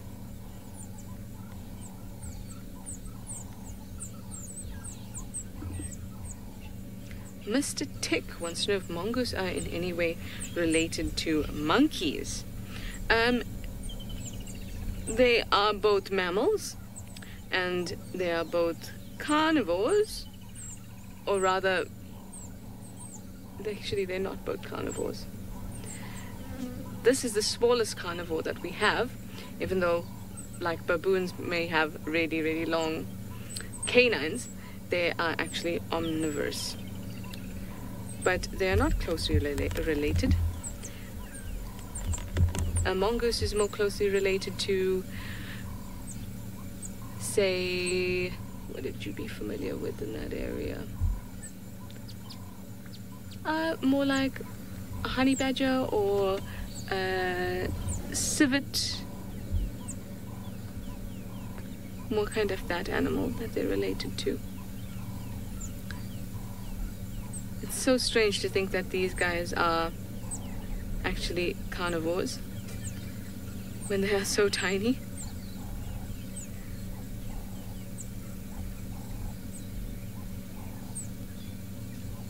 Also a genet, kind of, almost. But they are, of course, in their own family. All the mongoose together. We get the slender, the banded, not so much, yeah? As well as the white-tailed. Herpestidae is the family that they belong to.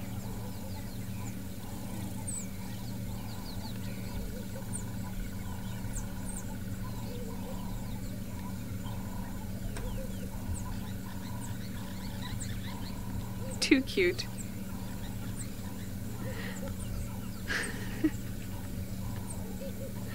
So we came around this way because I know that hyenas like to take carcasses and stash them, especially if they think that somebody or something can threaten their carcass. So that's why I've come to this side to see whether June has maybe come along and stashed her carcass here, but they haven't. Whoa, a lot of stuff are happening right here. So we have these mongoose here. Up on the hill I see a warthog, and I see about 5 ellies coming down.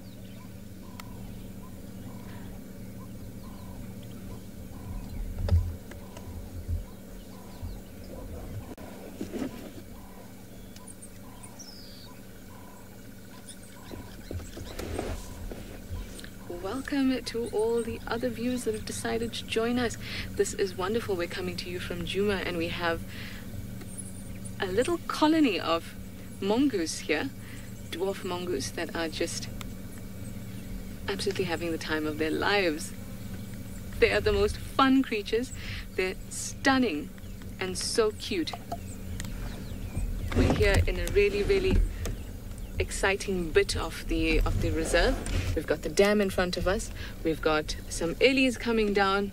They were coming down this way as well, even across that side. So there's a lot happening right here. There you can see the top of the elephant. Wonderful. Now I don't want to move away from this colony because they seem to be having the time of their life right there. And there are even some babies milling about.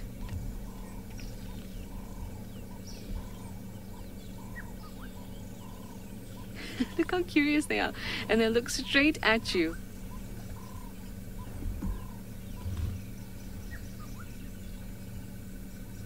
Come on. Come on. You can do it. There's nice sunshine.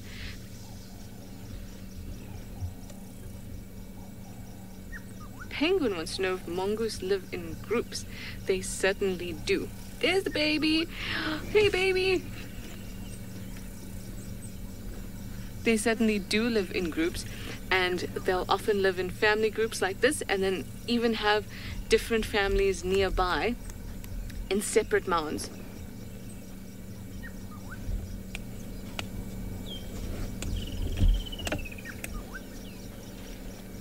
Oh, okay, we have somebody joining us. Hey, boy. Hey, boy.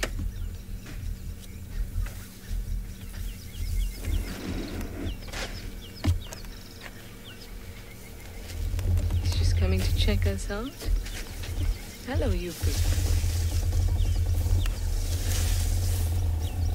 Hey, big boy.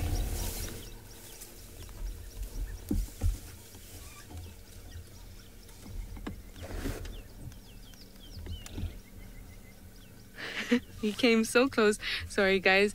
I just got this.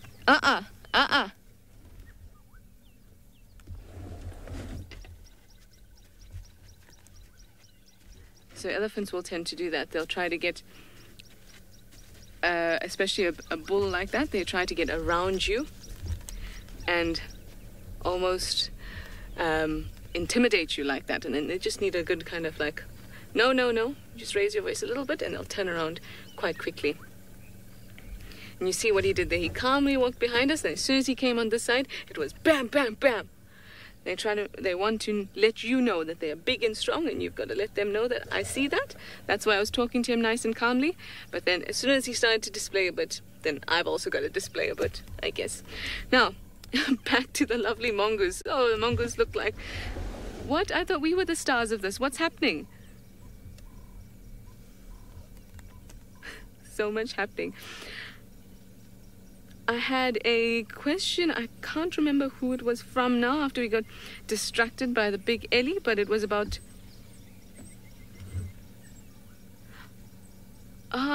Courtney asked, how long do they suckle from mum? Well, they get weaned at about 6 to 7 weeks old. So they'll suckle for that long, just a couple weeks. And they're sort of independent foragers by the time they're 4 months old. Look at you, little thing. Oh, aren't you the sweetest little thing? What is in that hole? Smile, you're on camera. Actually opened his mouth with a little smile there.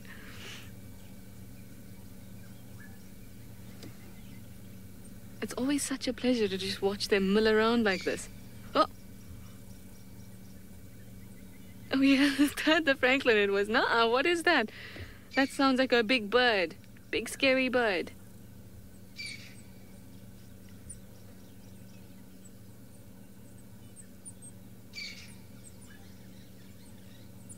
Yvette wants to know if mongoose are considered rodents. They are not really. They belong to a family called Herpestidae, like I explained earlier, and they're more closely related to the other mongoose families and other animals that secrete anal gland or have anal gland secretion. So things like a civet, like I explained earlier. So I'd hate to call them a rodent or rat-like. They are part of the carnivores, and they are the smallest carnivores that we have here. And you can see they have a complex social system, lots of play, lots of interaction between family.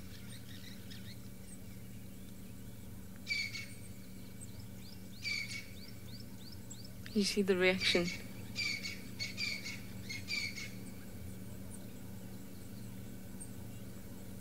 Sal says, beautiful creatures. I can't agree with you more. Always such a pleasure to watch them.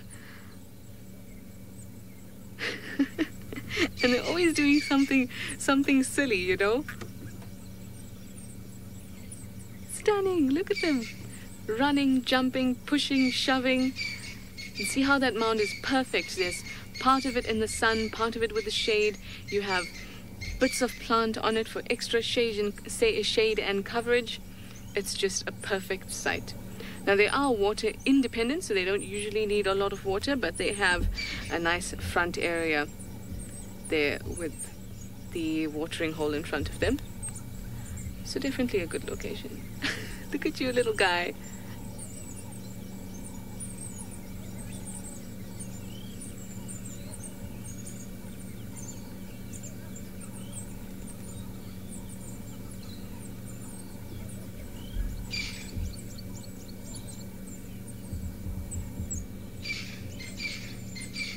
Very, very cute. So Sandy wants to know what actually happens. I just saw one running after Mum. When these animals grow up, well, they can actually live to about 18 years, which I find amazing. And by about 3, they're sexually mature. So at that time, groups they have basically a dominant male and a dominant female, and those are the only two to reproduce. And what they will do, apparently some females will actually kill other offspring of less dominant females that are that reproduce in the colony. And what they'll do is they kind of have a bit of like a cooperative breeding. So they will, the females and males that are children will grow up in the actual colony, and some will stay, but if they stay, it means they're not able to reproduce, because only the dominant pair will reproduce. So at some stage they may move away, but they will still stay in family groups almost. But remember, the risk is if you're moving away from your colony, then you will have to go way down the ranks, and you will not be able to if you're in your colony, you are way down the ranks and you won't really be able to reproduce. So there's only one reproductive pair, and unless another pair go out and find an area to colonize and start their own group, then they will stay. Even subordinate males that feel that are seen, or the dominant male thinks that they are going to reproduce, they'll be attacked. Lynn would like me to show you with my hand how big the babies are. Okay, I'd say if you can come down here, BK. What is actually a good measure for you guys? Okay, this is my phone. It's an iPhone 6S. So if you have an iPhone 6S, it would be, I'd say, it's the phone without the home button. So the length, I'd say the length of my middle finger.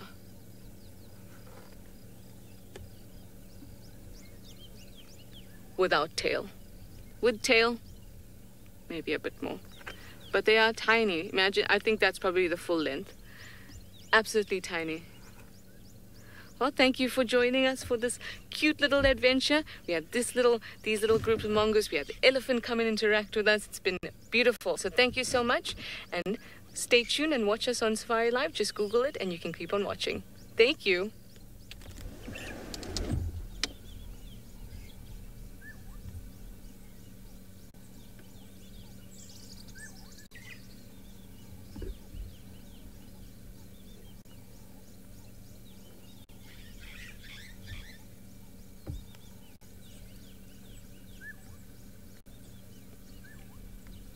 Thanks for staying with us, guys. We had that small. Wanted to share the entire experience with everyone around us, which is nice. And I see that they have decided that, we've closed off that broad audience. Let us just go back into our hole now. We've been famous. We don't need more. Oh, just when I say that, one pops up on top again. So I heard you guys are still debating what the carcass may be. I am also still trying to figure out what that carcass could be. I'm actually having a look through my book and seeing what kind of body that would be. Now, I know we thought about whether it could be another hyena, but then do you remember seeing the claw? You could see the claw on the pad. And that claw looked fully developed. It didn't look small at all. So I am still thinking about what that could be, because that claw looked like one of an adult something, whatever it was. It looked like a fully developed claw. So I'm still going to think about it. I'm still going to page through my book, see what body looks right. In the meantime, let's go over to Sydney with some very exciting poo. Got these very beautiful droppings here in front of me. And when looking at these droppings, I'm just going to pick up few. Let's look at the shape of these droppings. You can see that these droppings, they came from a long distance, because when they hit the ground like this, they were changing a shape. But there is something beneficial from these droppings. When you are out in the bush, as part of survival, when lacking of calcium, these droppings are recommended. These are the droppings coming from a giraffe. Yeah, I can even sniff that this is from the giraffe, because I can pick up a very strong scent. You know, giraffe, they secrete that a very strong scent in order to attract the females for mating purposes, so, and to advertise themselves. So these giraffes, when they're lacking of calcium, they go and eat the bones of the other old dead animals. And that is a behavior which is called an osteophagic behavior. But after osteophagic behavior of the giraffe, caprophagic behavior is going to take place. Caprophagic behavior is where we will have animals such as the tortoise coming to eat this to get calcium. So, but today I just want to taste what these tortoises are getting here, because it's recommended that when we are lacking of calcium, we can eat. And this is like a very big nut from the giraffe. No, it's not bad at all. Yeah, it doesn't even smell bad. No, not at all. So it means now I am getting quite a lot of calcium from these droppings, because that is normal and it is recommended. You will see Herbert is laughing that one day, as part of survival, he will need this. It's not bad at all. It's not even smelling bad, I can promise you. So this is what I'm going to have now, so that I can see what is going to happen. I will be getting quite a lot of calcium. But apart from that, let me tell you something. An advantage of eating droppings by these animals is that these animals are born free of the digestive bacteria. And for them to get hold of the digestive bacteria, they come they come and eat the droppings of the others in order to get quite a lot of calcium. So it's just like this, what is called a probiotics.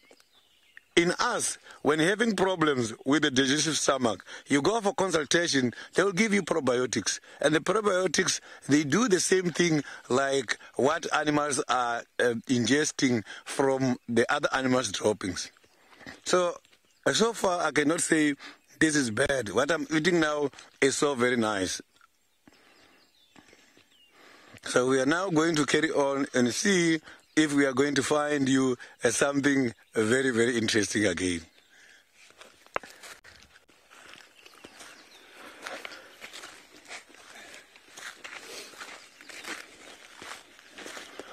So maybe we will find a giraffe itself. But earlier on, I saw something here. There was a gymnogen, this African harrier hawk. I saw him somewhere here investigating something. So I'm going to check here what he was looking for. Because normally it's when they are looking for the nest so that they can eat the chicks or they can attack the small birds.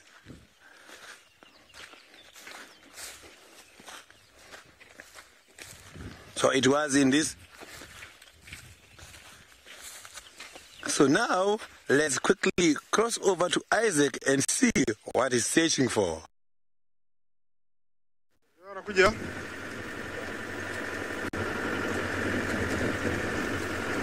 Yeah, welcome back everyone.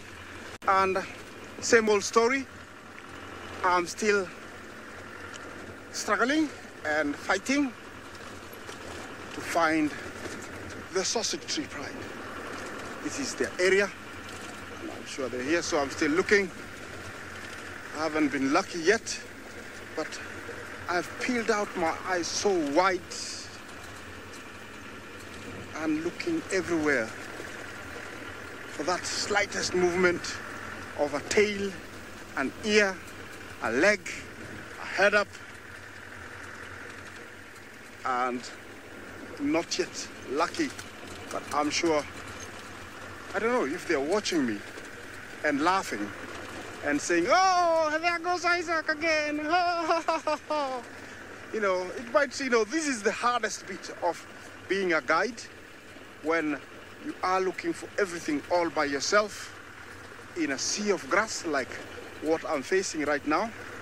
All the odds are against you, but the reward of finding them by yourself is just like winning a lottery. And nature has taught me to be very patient. I salute, a lot of guides, because it is not always easy when you have somebody and all they want is to see animals and you are struggling to find them. So, very fulfilling when you find them. It's not always that you are lucky. So I consider myself lucky, not only finding them, but only being here and sharing this with you. It's amazing. I don't think there's anything else like this in the world. There might be, the Great Wall of China, the Grand Canyon, but the Masai Mara is all by itself. So, even this one, this is amazing. Not everybody gets to see this. So, I appreciate this, even if I don't see anything. So, don't you give up. We're still looking for the sausage tree pride. And once we find them, I'm gonna do a celebration dance because I'm looking forward.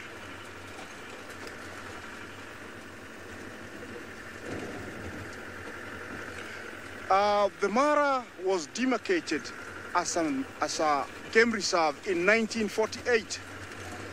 So it is a very long time. And that's why sometimes we are able to get close to these animals, because they have seen vehicles. Generations and generations have seen vehicles. They've never been hunted for almost, how many years are those? 48 to now? We're heading to around 70. So it's a long, long time. I would say even the oldest animal, the elephant, I think the oldest one that was there is dead now. So it's been a long time. So, that's why we are able to see animals at very close range when we see them, because they haven't been harassed by vehicles in any way. Yes, just to tell you, the forest you see here, all these are riverines, seasonal streams that have got plenty of water. And we do get flash floods when it rains. You cannot cross them. And the trees in them are Euclea divinorums. It's called the magic guari tree. And it's a sacred in some tribes, where it is believed that if an elder passes away, a shrub from the tree is put on top of the grave. And if the village has to move, they just carry the tree. And it is believed that they carry the spirit of the elder with them. Also, we have olive trees, which is a hardwood that is part of this beautiful forest. And it produces small olives, not edible to us, but birds love them. And it's good for building furniture, and also very good for clubs, and also toothbrush. We use it a lot, and it comes with toothpaste. So it's 2-in-1, very useful. So those are the trees that make up this forest over here.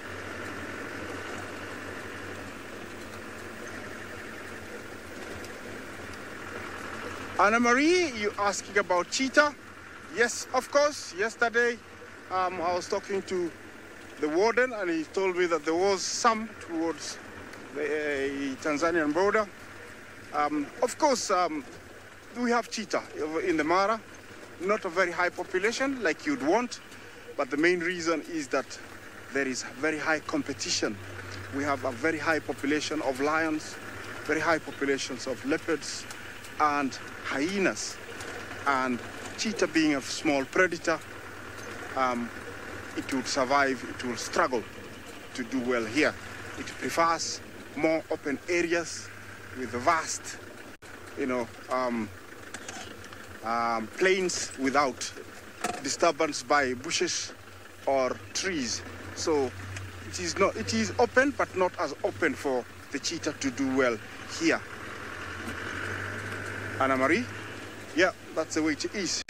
So I'm changing tactics now and heading different direction where I haven't been, because I have checked under the table, over the table, everywhere. I mean, in the bushes and in the grass.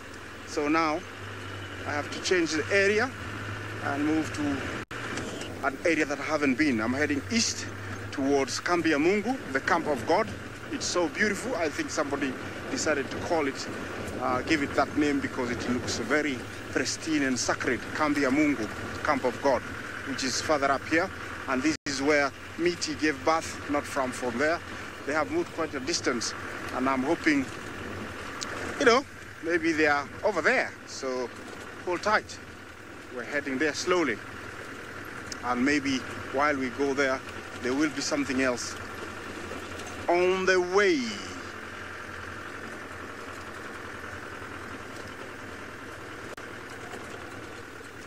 Romit, thank you very much, my friend.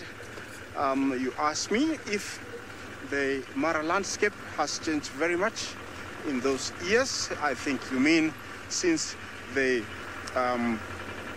reserve was opened. Definitely it has. And I can tell you, and I have proof, because I can tell, there's lots of dead trees, and also some are burnt.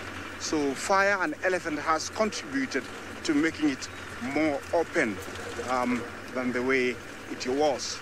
And also there is more camps, there is more roads. So definitely those effects has changed the landscape of how it was. Yes, it has changed.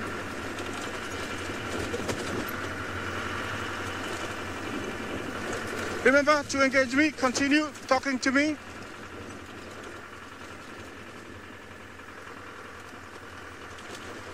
Anna Marie, thank you. Always a great pleasure to hear your name. You're asking me if we do have African wildcats. Yes, we do have them. Very secretive, very shy, and very nocturnal. So sometimes it is hard to come across them unless, you know, they are walking down the road or, you know, they're on top of Tamat Mount. Yes, we do have African wildcat. Yeah. And this is the kind of area where you'd find them. Remember, you know, this is life. It's happening here in Masai Mara. If it was not live, then I would have shown you a lion long time ago. It's just pressing fast forward or rewind. Lion, everybody happy? But I have to look for it. And there's something about looking for animals. For me, it's a challenge. Yeah, you know, let me continue looking for my sausage pride. Let me send you to Sydney. I think he's looking for hyenas. BK and I have just smelt a carcass, or what smelled like a carcass, but no sight of her. I went back around the den just to have another look. Maybe she felt like BK and I also said, maybe she saw us looking at a carcass and decided, she's not sharing this. So then she's taken it away, but no, she's not back at the den. So we've now left, and we know that the zebra, went in this direction, so we're gonna go maybe see if we can get a sight of them.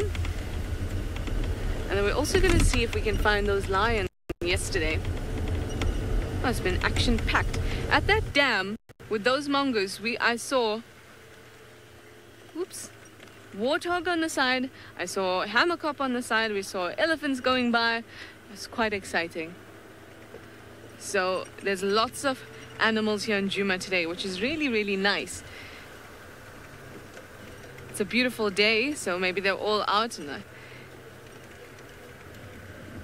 having a bask, having some water. I'm also catching some sunlight, which is so much nicer because my hands were freezing cold.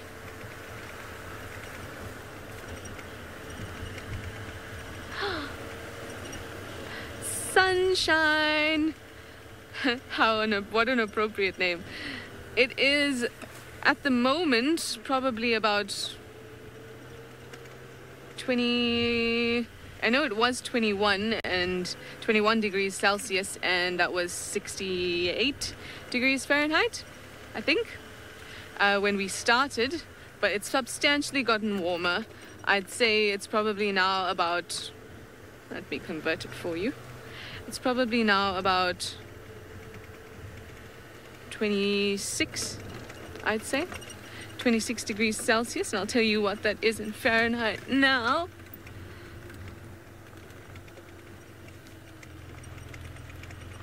Oh, 24 degrees. I think it feels a little bit warmer than that, but that's because of the sun as well. And that's about 74 degrees Fahrenheit. Let's see, 20. Yeah, it's about 74 degrees Fahrenheit. So it is warming up, which is nice.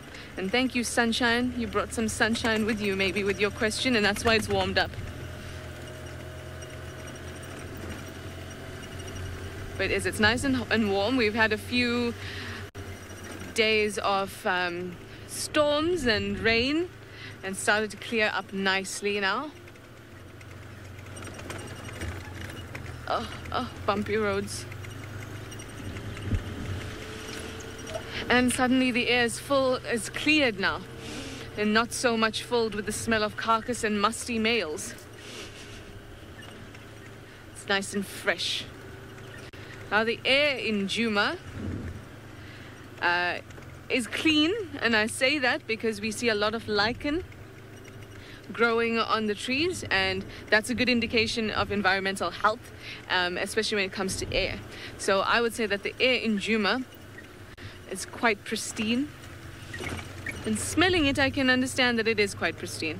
In South Africa in general we have really good water, and the air is really nice and clean. At least in these parts. In the cities, like everywhere, there's smog and it can be thick and heavy. But in a place like Djuma, very nice and fresh.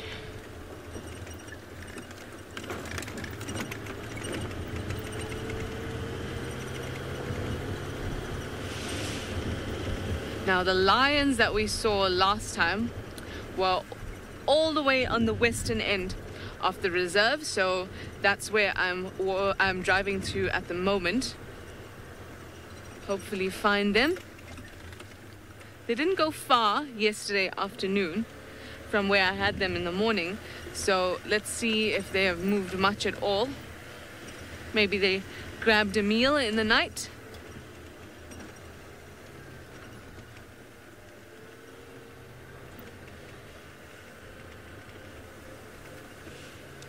Oh, the air is really nice. Can you hear me breathing in all of that goodness?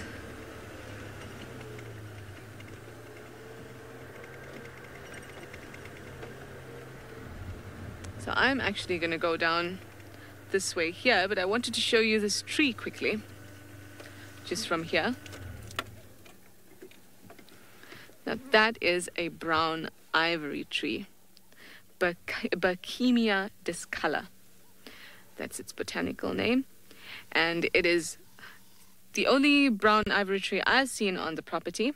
And you can see it's got a really nice typical tree shape. Very nice. And the Shangaan word for the brown ivory tree is Inkahuma. And you know that our pride of lions here are the Inkahumas. And that's because they were first spotted, I think, underneath a brown ivory tree. And that's how the pride got its name. Very cool. It's also a really nice landmark because you pass it and you know exactly where you are. Okay, off to the right to find some lions.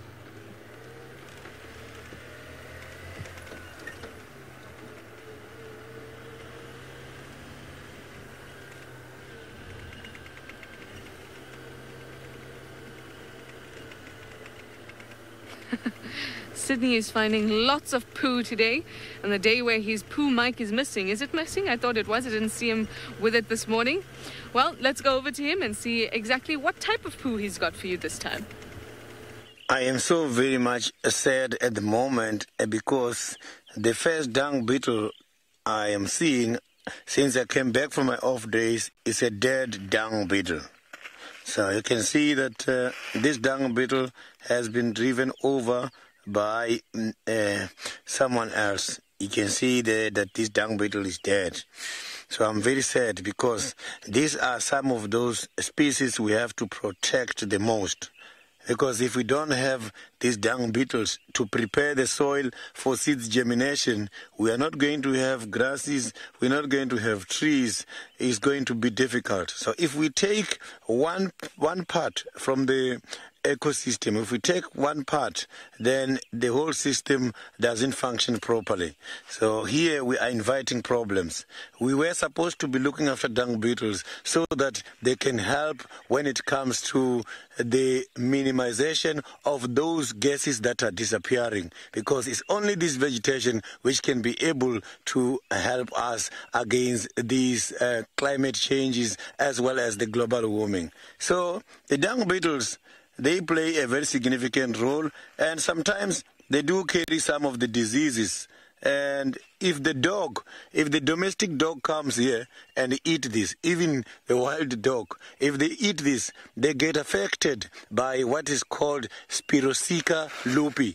A Spirosika lupi is a disease which is caused by the worms that are in the dung beetles, sometimes in the stomach. And when the dog eats, these worms got stuck by the esophagus, sometimes go into the stomach. When you hear this dog coughing like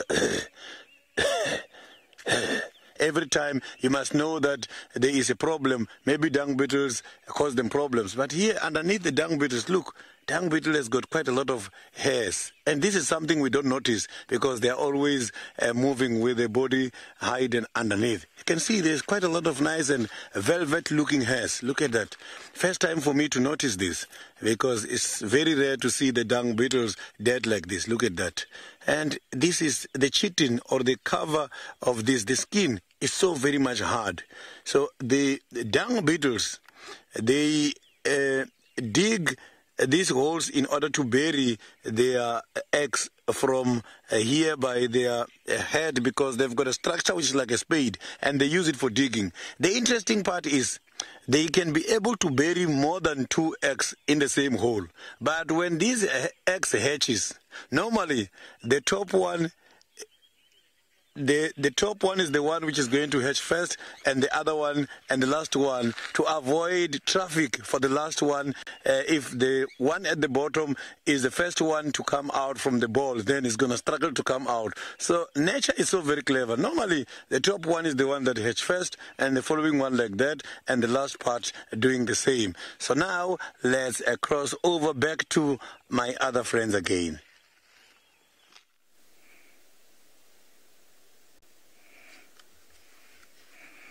Yes, of course, as I continue looking for the sausage tree pride, there are some beautiful things that we come across every now and then. I haven't seen this eagle for quite a long time. It's called a long crested eagle, and you can tell why it's got a long crest. It's one of those iconic birds that we find here in the Mara, and every time you see them, it means there is mice, snakes, geckos, maybe within that area. He's he's only maybe 6 feet off the ground. So there could have been something that he saw earlier. And they usually perch in one spot, and they might stick it out for quite a long time, looking and, waiting for whoever was hiding to come back, and then with amazing eyesight they'll be able to pick him up and just dive down and get him. And they can't stay at one perch for very long periods. It's called a long crested eagle, and it is very distinct with that last. Transfer, you say that bird looks angry? I think when everybody is watching you, so that you starve to death, you have to be very aggressive and angry to get what you want. And this is the look the long-crested eagle gives.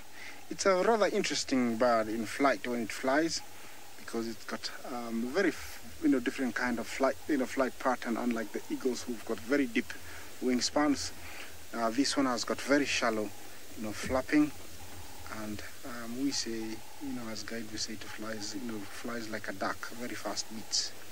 Look at those beautiful yellow eyes, that sharp beak, and maybe the talons must be very, very sharp. He's waiting for something to move. I don't know if we're gonna be lucky and see him do that hunt, but you can tell how he's moving his head from one side to the other. He's hoping something is gonna pop. Okay, let me just give you like 3 seconds to listen what I can hear over here.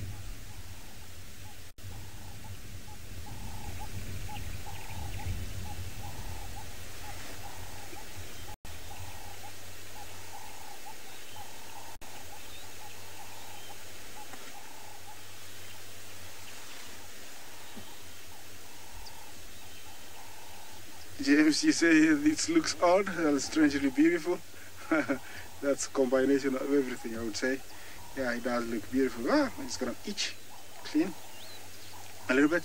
Yeah, it's got a combination of everything. Actually, when he flies, then it will look very odd for you, James, because he does fly, very funny. I think he has relaxed. Maybe whatever he was waiting for is taking too long. And so, he's just gonna rest, hoping something else might come. Also, the sun is very, very appreciated this time of mornings, because it's not very harsh, and it's been a cool night, so it's nice to dry yourself up. Those are beautiful diasparas trees behind there. Yeah, it's actually a very nice estate where he is, a very nice area. These are diasparas. It's a softwood, and it strangely grows to be very big and then rots at the base and falls down. Not very useful for anything. Quite a good number of them. You can see it's a very beautiful small forest that we have here. Yeah, it's a very beautiful forest. Look at that. Yeah, like that one. You see how it's fallen?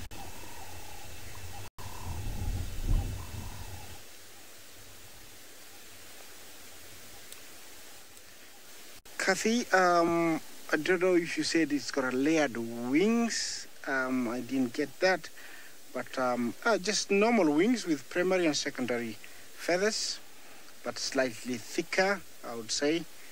I don't know if that has answered your question. That's how they are. Not very different from any other bird. It's only that they are thicker and longer, maybe from smaller birds. But arrangement-wise, is very much the same like other birds. Yeah, every time he turns like that, there's a better chance of, finding something. So, he's looking around and looking around for that mouse, moving around. And, the eyesight is amazing. It's amazing. Look at those beautiful yellow eyes. And it is said that experts say that when you see these guys, combination of these guys, that ecology is healthy, which means there is food for everybody. For lions, for eagles, for snakes, everything. There is enough food for everybody. Yes. Okay. Do you want me to move on now? I don't know if you're gonna fly. Let me try and get closer. Let's try and get closer and see if you can get. But he's very close to the road, so I'm gonna stop soon, and hopefully we can share. He looks, he's such a beauty. There you go. Yeah, that's much closer. Maybe let's share, share this with you. Yeah, look at that. Ooh, much better. Look at that. Fantastical. Aha. Look at that. Yeah. So when you come to Africa, any bird with that long crest, there's no other but a long-crested eagle. It's all black. It might look a little bit brown in the picture there, but it's all black. And when it flies, it's got a bit of white on the bar, some white bands on the tail, and also on the inner primaries. So in flight, it will look like this. Once I actually, it will look like this in flight. This is the underside. It will look like this. It's got a bit of white, and then on the upper it will have this, 3 bands on the tail, and then a little bit of white on the inner primaries. That's how it's gonna look. Long-crested eagle. Yeah, it's one of the special birds of Masai Mara, and he has given us quite some time. So let's give him some privacy and one more look maybe, and then move on, so that maybe he can get his breakfast. Thank you very much, Mr. Long-Crested Eagle. It's been a pleasure. I enjoyed, seeing you. It's been a long time. Thank you very much. Yeah. I won't hurt you. You can stay there. Yeah, very nice. Yeah.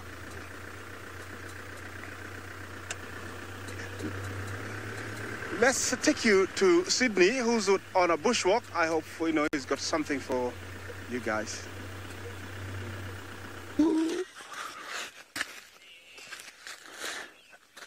I am still here with the dung beetle, and this dung beetle has just reminded me about something I must have to share with you. When you're looking at this bush, the way it is, I know sometimes we go out as tourists and we see these green bushes and we appreciate the environment and say this is so lovely. But while appreciating this environment, we tend to forget about those who contributed a lot towards the survival of this environment. And this dung beetle is one of them. So in future, let's avoid driving over the elephant dungs, because elephant dungs, the dung beetles prefers them the most, as the elephants can eat 400 kilograms of food and only digest 48%. So if you come across the dung beetles crossing the road, give them a chance. Some of these dung beetles, they are flightless. In South Africa, when you go to some of the parks and some of the reserves, they've got flightless dung beetles that cannot fly at all. And those dung beetles are always walking on the road. roads. Give them a chance to pass and then go afterwards. So here I have got something very much interesting going on. And I can see there's even a trail already developed. And when the trail is like this, it's showing you the traffic has been too much. Maybe this has been happening all night, because these ants, they can be able to work 24/7. The ants, they do sleep when they are doing their responsibility just for a few minutes and then carry on. You can see how fast these ants are going.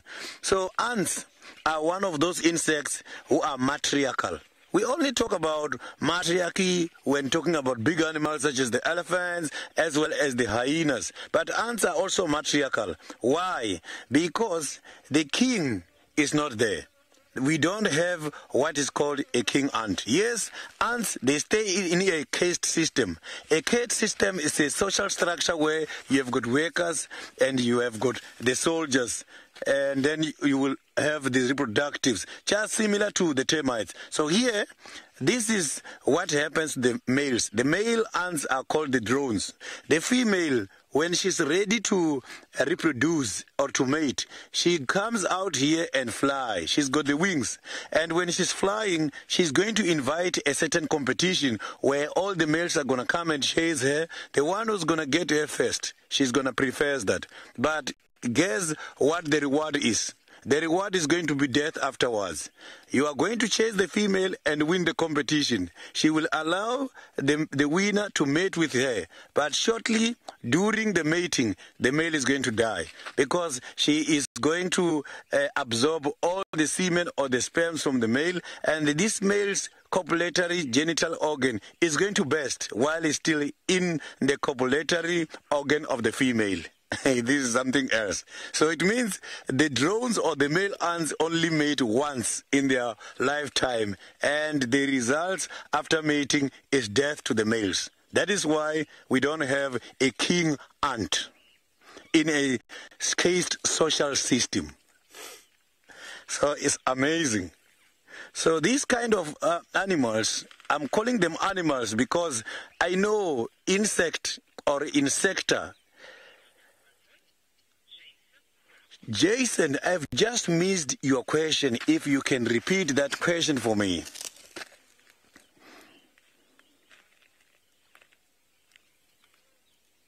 So I didn't copy.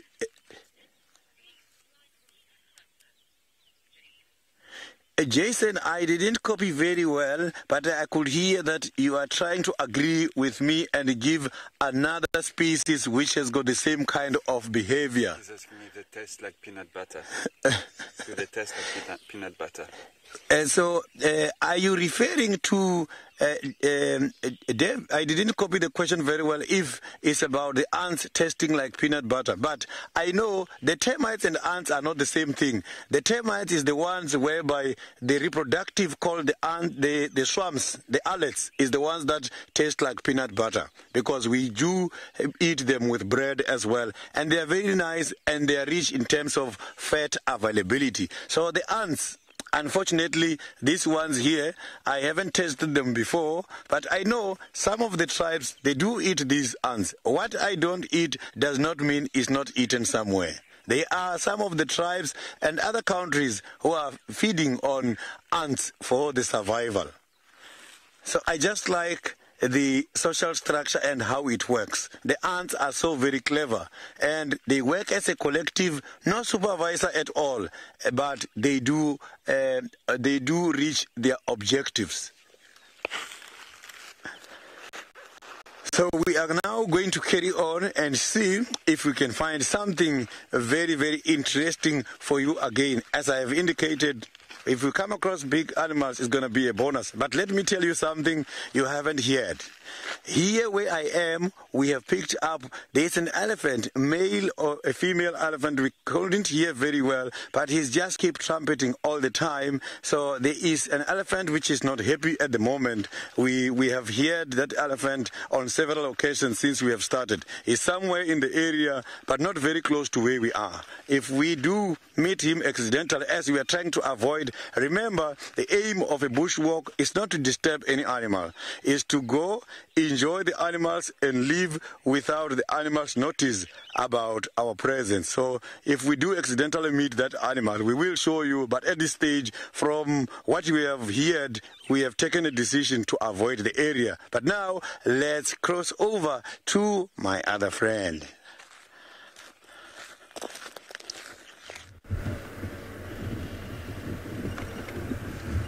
That's where I have gone and looked for the lions in the same spot that I knew they were in yesterday, and not there, unfortunately.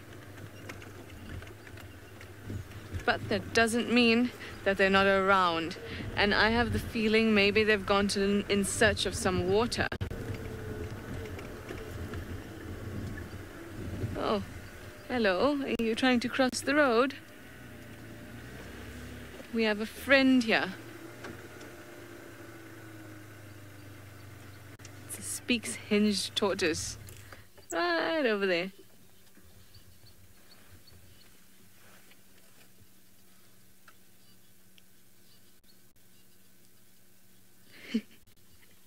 So sweet. So they have the hinge on their carapace. The carapace is the top bit of the shell, plastron is the under bit, and that hinge has a bit of a flexible kind of joint in that area between the suits, so it can move that end. You can kind of see that it doesn't look like a total bubble.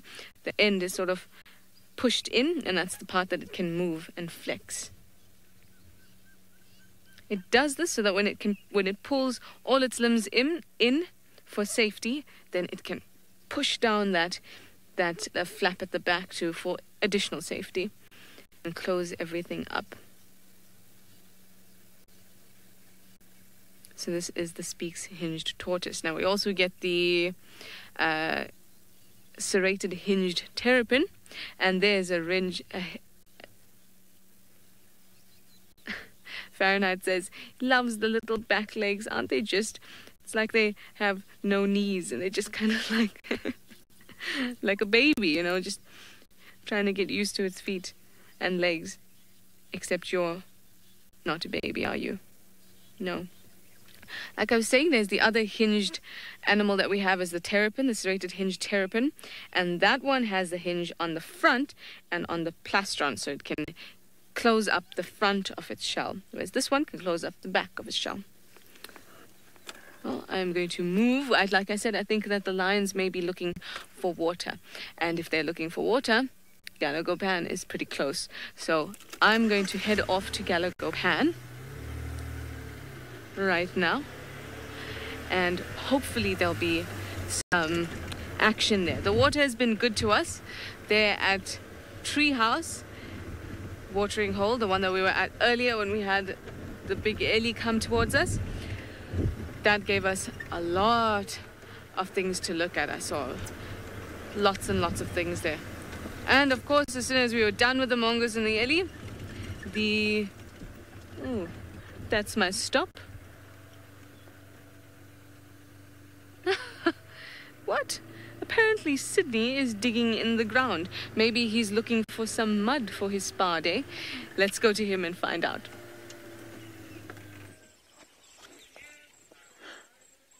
I have got one of the very much interesting grasses here. If you look at this grass at the top, the easiest way to recognize is to see the arrangement of the inflorescence. Inflorescence is this part. This is called a herringbone grass. They call it a Pogonathria spirosa. This type of grass, at home, if you ingest any poisonous stuff, in order to vomit the poison or to get rid of the poison, this is what you must do. You come here, you don't have to kill the grass. You have to come here and take the roots. Yeah, here are the roots. You take the roots from the side, and then all you've got to do with the roots now is to eat the roots. If you eat these roots, I can promise you this is going to help you a lot, because it's going to get rid of all the poisonous stuff. So now that I have eaten the droppings from the giraffe, to be very safe for in case, yes, there are herbivores. I know a lot of you must be asking themselves, oh, Sydney, why the droppings? You can eat these, and you can even take other measures afterwards if you feel like it is not safe. But I'm doing this not because it's not safe. I'm doing this knowing very well droppings from the herbivores are perfect safe. This is part of the survival in the bush. If you don't have any other thing in order to use to prevent something, this is what you do. So there are a lot of things that we are going to learn and that we are going to taste during this guided walk. So now I'm going to carry on and see if we can find something interesting. So these ones I know. This one is very strong. Nancy, I didn't get your question very nicely because I'm chewing and enjoying this root from the herringbone grass.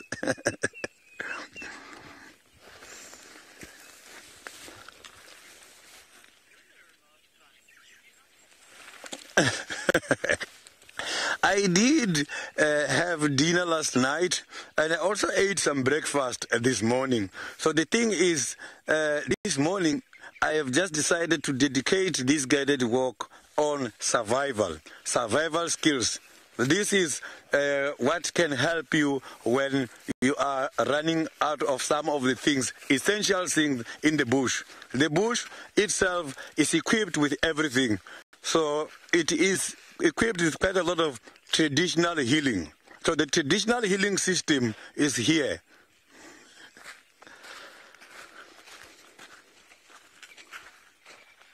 Oh, Herbert here has got something. I cannot even see what he's showing me, but he will show you.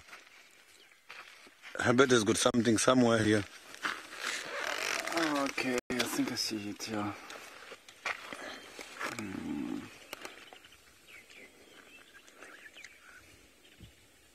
There. Oh, yes, look at that. Wow. You can see the primantis are coming out of the...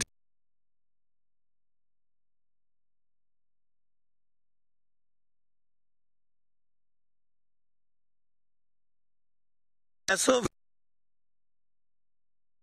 which is...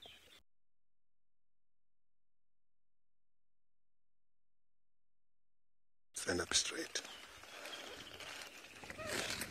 So it's quite very difficult for us to see this very nicely due to some poor network signals, and apologies for that. So you can see now, again, we have got a very beautiful shot on these little ones coming out of that porch there, the primantis.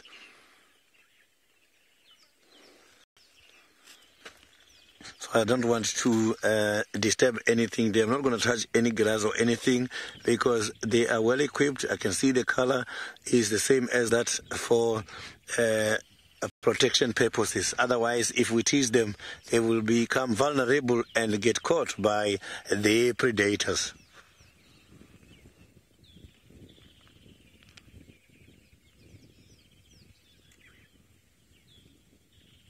So this is quite a very beautiful sighting. This is an awesome experience, but because of the not gonna disturb too much. We don't want them to feel threatened as we are moving, because our shadows sometimes does move around and paint them. So that was, congratulations, Joe. Herbert is the one who found them.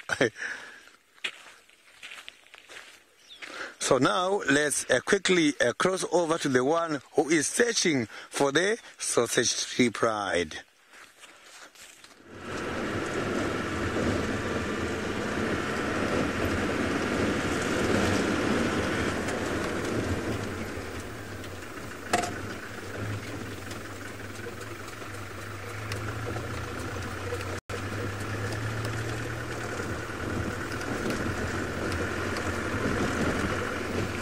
Yes, welcome back. And on a high note, we have found the sausage tree pride. Yay! And they were quite a long ways away. and I'm still headed there. They were walking just over this crest. So it is wonderful news, and all I owe you now is a dance after we finished. I hope we'll have enough time. So I'm heading there. It won't take very long, maybe another 7 minutes. So we have found them just to go and see what they're doing. But when I saw one female, yes. So let's go find them. When I saw one female, she was walking. I actually thought it was a leopard, but then I looked around and there were more. And so they are not very far. We're headed there, see what happened last night. They were, remember, if you were with me last night, they were really hunting. And I don't know if they got something. It was hard to say, you know, with binoculars. I have to get there. Over here, there's some areas where you cannot go off-road. Once I go past these buffaloes, which of course I'll have to ignore because I want to show you this beautiful pride of lions. Yeah, this is quite a big herd of buffalo. Some beautiful sights.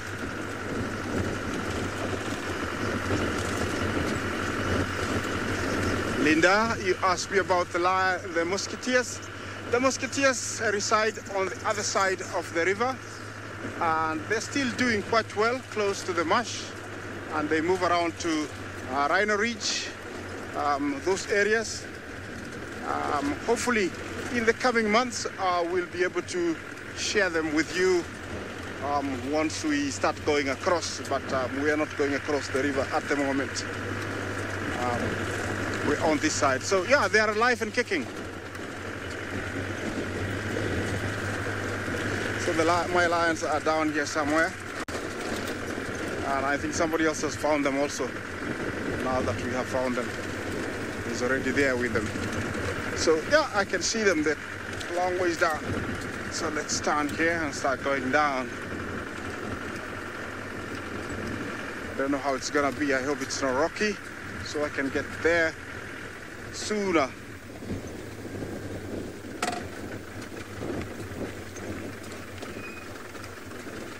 Okay, while I do this, let me send you to Sydney. Very interesting man who's got a dung beetle. I hope you learn something from him. I am so very lucky and I'm happy I have got my dung beetle. But this dung beetle is battling in order to drag this ball on top of this obstacle. He's battling to get the ball on the other side. He has been falling there on several occasions now, maybe 4 times already. Let's see, maybe now he's going to win this. So when talking in terms of the strength to ratio, dung beetles are very much strong because they are strongest insects. They can be able to drag something which is way much bigger than their bodies. So yes, the elephants, they look at that. So he battled again. You can see now he's navigating and he's going to pull it up again. So the elephant, they've got big body size, but elephants cannot take something which is more than 1,000 multiplied by the body weight. This one, he can be able to take something which is of 1,000 multiplied by their body weight. And that is very strong strength.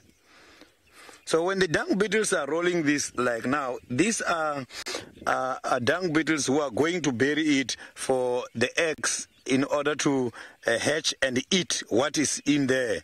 In this, there is some eggs, and these eggs are going to be larvae. And this larva is going to be eaten as well, sometimes by the honey badgers. So the larva looks completely different. Look at that. Now he's battling. I think he must have to change direction. This is not going to be easy for him. So imagine him going to bury this ball underground, that he must have to dig a very big hole.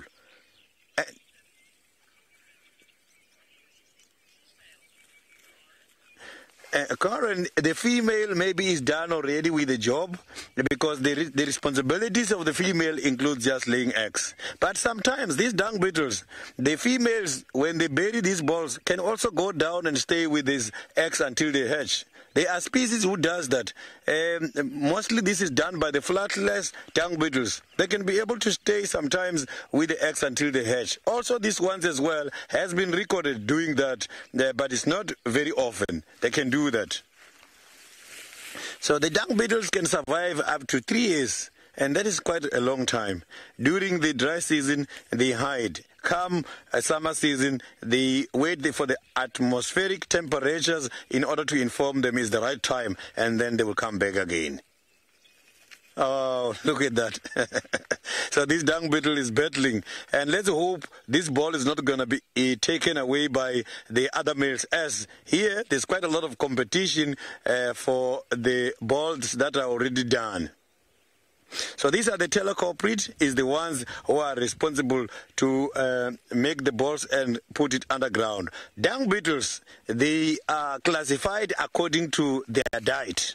So teleculprit is the one who will then form this ball and bury it. You will also have endoculprit who normally eat from underneath the dung, and the paraculprit who are able to create the tunnels underneath these dungs and eat from there.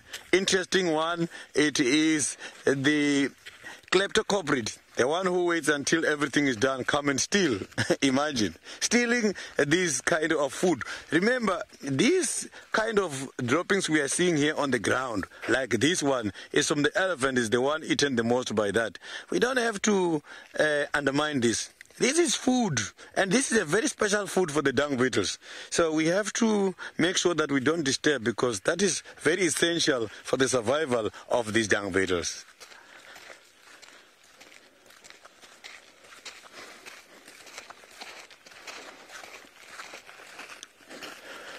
There is quite a lot of evidence showing that the elephants has been feeding here, around here where we are, and it's looking like it's a big herd, but all we heard earlier, it was just one making noise. But on the ground we can see it's not just one. There are more elephants here in this area.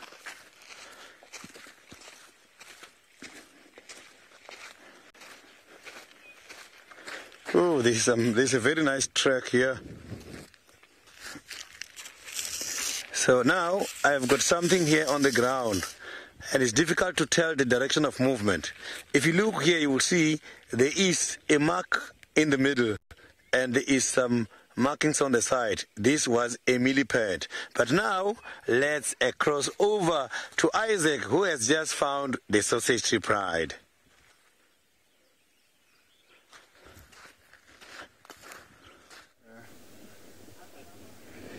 Okay, we have found them, and they're right in front of me. So we got to try and position.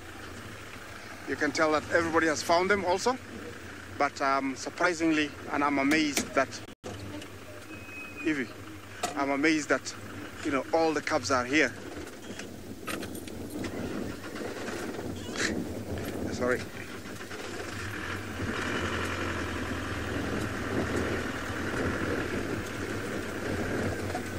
There they are. See them? There they are. It looks like they killed something and they have eaten. That's one of the older cubs, so that's the other cub. Yeah, see how full they are? They have all eaten. Beautiful. Yeah, it's really good news. Yay! You know, they have eaten. I am so happy because they were looking really bad yesterday. Yeah, they are looking really, really healthy now, which is good. They were not looking very good yesterday, and I was very worried. Just sit there, don't go anywhere. You're going to see the little ones are going to come and cross there. Yeah, the little ones, they're there. Here, there, the really small ones. Yeah, those are the Meaties cubs, 2 of them. Okay, while I do this, let me take you to Trishella. I think she's got something nice.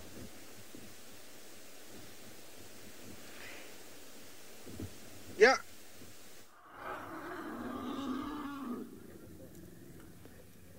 So this is the most amazing thing. I hope you guys can hear this. We've just seen a pair of mating. Oh, let's just listen.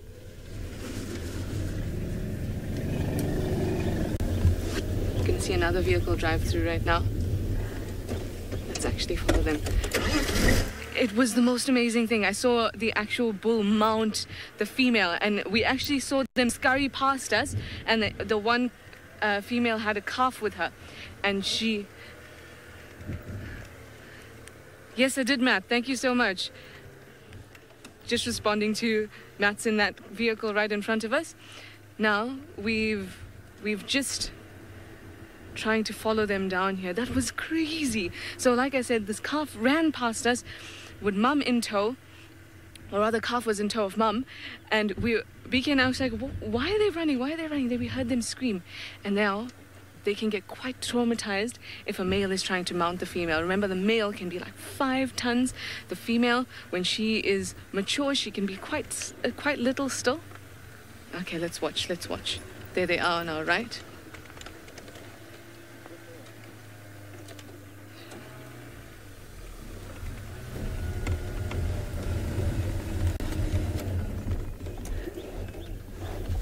Give me 1 sec, guys. Let me just respond.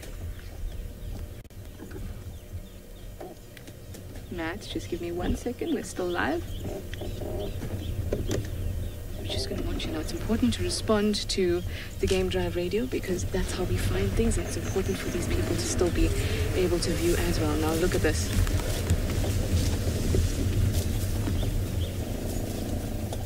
Now this whole experience can be quite traumatic for the female, and you can see that there's a little baby around as well.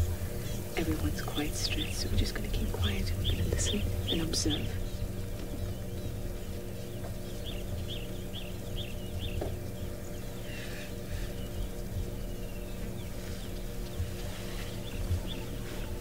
The female is streaming. That's the male we're looking at now. That was the big bull that was doing the mounting. Now this female closest to us, you can see that she's quite stressed. She's got secretions coming out of her glands there, because she has just been tried to be mounted. She's got babies around her. The whole situation is very stressful. It's not something they want to do, and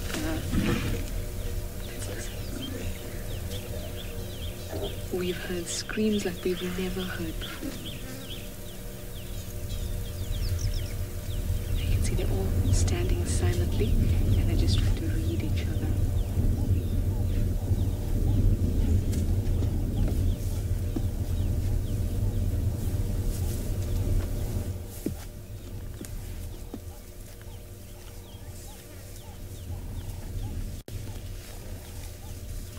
Okay, sounds like they've settled down a bit.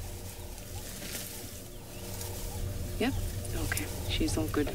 It's always a concern when you hear the screaming. It sounds quite traumatic for them. But I see that she's grabbed some more grass and she's readily eating, so she should be okay. She'll still keep a wary eye on that male. And of course, a baby too will be slightly traumatized. Here she comes past. Hey girl, it's okay. It's okay, girl. It's okay.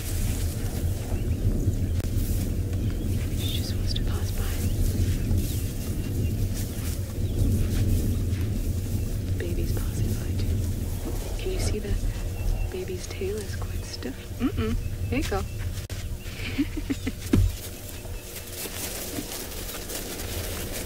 So can you see they're running away from this bull at the moment? Tiamat wants to know if the elephant will mate multiple times, just once. They will try to mount multiple times, but it's all about the success of that actual mount and the success of the actual mating, the whole act of meeting. Now I'm just trying to keep eyes everywhere because they're all around us at the moment. They're off to our right. There's heaps of them, and you could see as soon as that bull started to move, this calf and mum zipped right across. And you can see that these bulls have come straight into a breeding herd. You've got little calves all around, you've got females all around, and they're just trying their luck. Now there's a big bull coming past us, just in front. 2 big guys, really big guys.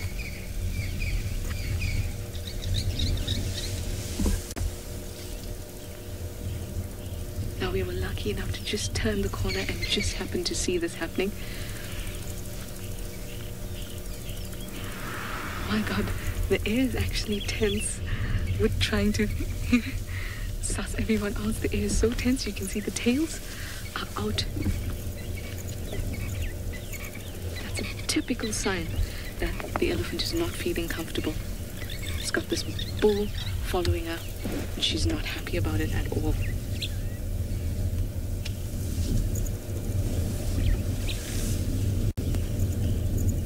Wow, this is magnificent. Jeez, guys, it really is. The atmosphere is so tense.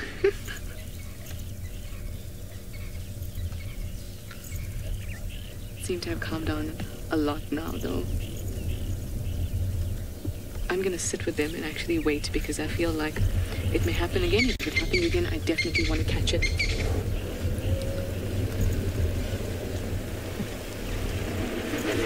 Can you see there's a big bull coming towards us now?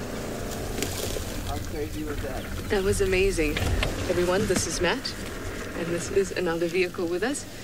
And he's actually the one that we saw seeing the elephant's mate just before we turned the corner, and there they were. It was insane. Absolutely insane. Now here's this big bull that they're kind of afraid of right now.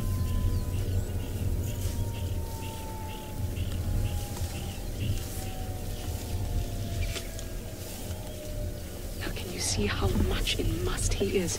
You can see him dribbling from his temporal glands, and then you can also see down his legs that he's been urinating on himself, and there he goes again. It's dribbling, constant dribbling. You can actually smell him. He's heavily in must.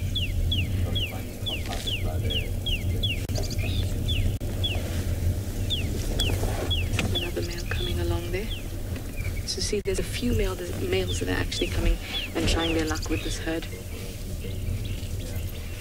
Yo, you can really smell him. He's very, very musty.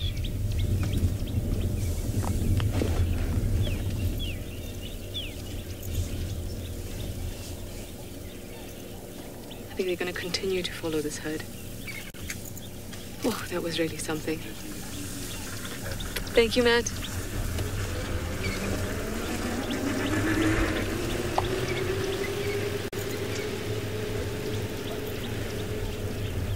Jeanette would like to know if elephants phlegm and grimace to find out if the female is receptive. Sorry. They use their Jacobson organ, or their vomeronasal organ, in the same way as other animals do, but you are familiar with the grimace. And the grimace is when he pulls his lips back, and that sort of grimace, I suppose, the facial kind of thing that he does there, and that'll help the hormones to go into the vomeronasal organ. Now, elephants have a vomeronasal organ, but they don't phlegm and grimace, and what they will do is he will take his trunk and put it near the genitals, and then he'll put it near his mouth, and he'll get those hormones through to the vomeronasal, the hormones through to the organ. And that organ actually acts as an amplifier, and that will amplify the smells that he's getting, and it'll send it to his olfactory bulbs in his brain in order to process all of that. So he doesn't grimace, but he still makes use of the vomeronasal organ. Very good question there. I can't explain to you how intense that was. When I looked over, I was like, that is way too tall for an elephant, and only to realize that there he is on his back legs, mounting the female. Awesome. Absolutely awesome.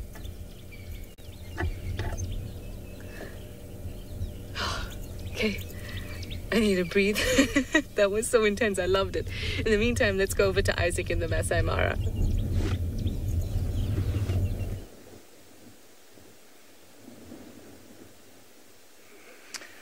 Well, welcome once again, and I think this is the final destination of the Sausage Tree Pride. They have walked quite a long way. I must say, they have taken me on a marathon game drive this morning, but I'm very grateful that eventually I have found them. Even if it's a few minutes that I'm gonna share them with you, it is always super special to see these incredible girls, and all they are doing now, it's like appreciating each other by licking each other, kissing each other. I think it was a very successful night for them. They all look like they have very, very, very, very big bellies. You can tell, you know, those faces are not the faces you saw yesterday. They are much happier faces. They are much more relaxed faces. You know, there is a lot of TLC going on there. So it is wonderful.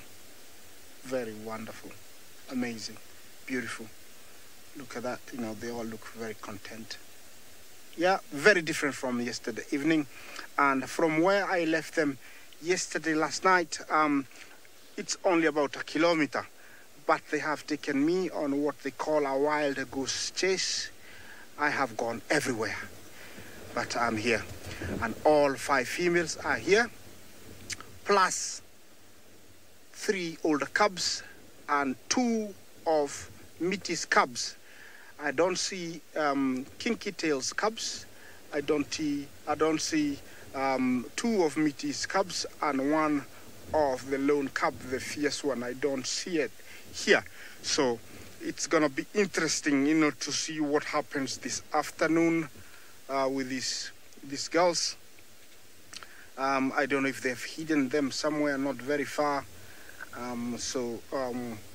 It's always nice, you know, the things that makes, you know, following these girls amazing is knowing, you know, what is happening every game drive and what has changed and what has happened.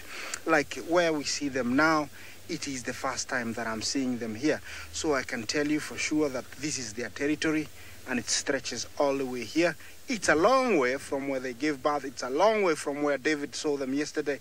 So it is a very long way from anywhere. And it is very nice to see them. I don't know what they killed, but it seems like there is some of their favorite food is all around the Cape Buffalo. Remember, this is live and it's coming direct from the Mara Triangle in the Masai Mara. Who is that? That looks like Mitty. Yeah, is it her? Let's look at the face. Yes, it is her. She's got that scratch that runs. You see that in between the face? That scratch on the face. Next time you see her, that scratch here, that is Mitty. And she's very, very full. Look at her. She's got a much better, you know, happy face. Beautiful. Hi, Mitty. You're looking cool. Yeah. Wonderful. Remember to engage me. Any last questions are very welcome.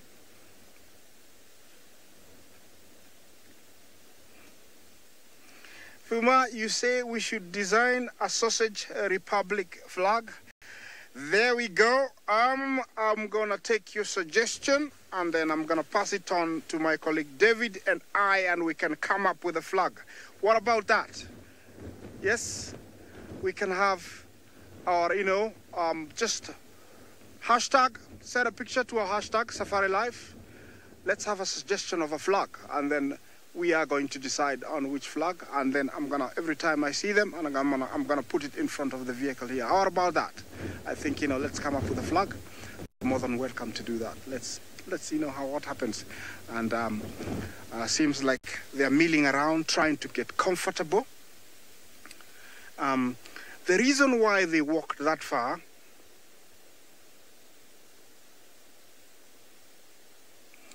Madi, I had, you know, protect from poachers, the first few words. I do think you're asking if we protect animals from poachers. Yes, we have a very strict law here, and we have very good, you know, rangers that take care of these animals. Even now, where we are, I have a warden who is parked here, and he's making sure that these girls are not harassed by anybody. So, you know, they are taken very seriously, and this is a place that you don't want to put foot if you enjoy your freedom. So, you know, don't come here. Nobody can come here. They are very protected, so don't you worry about that.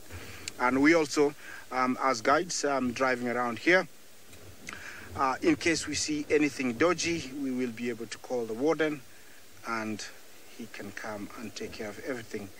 Yes, you know. Yes, you know, you see that little guy there? That is one of Limpy's cubs. And I must say, you know, they're doing very, very well.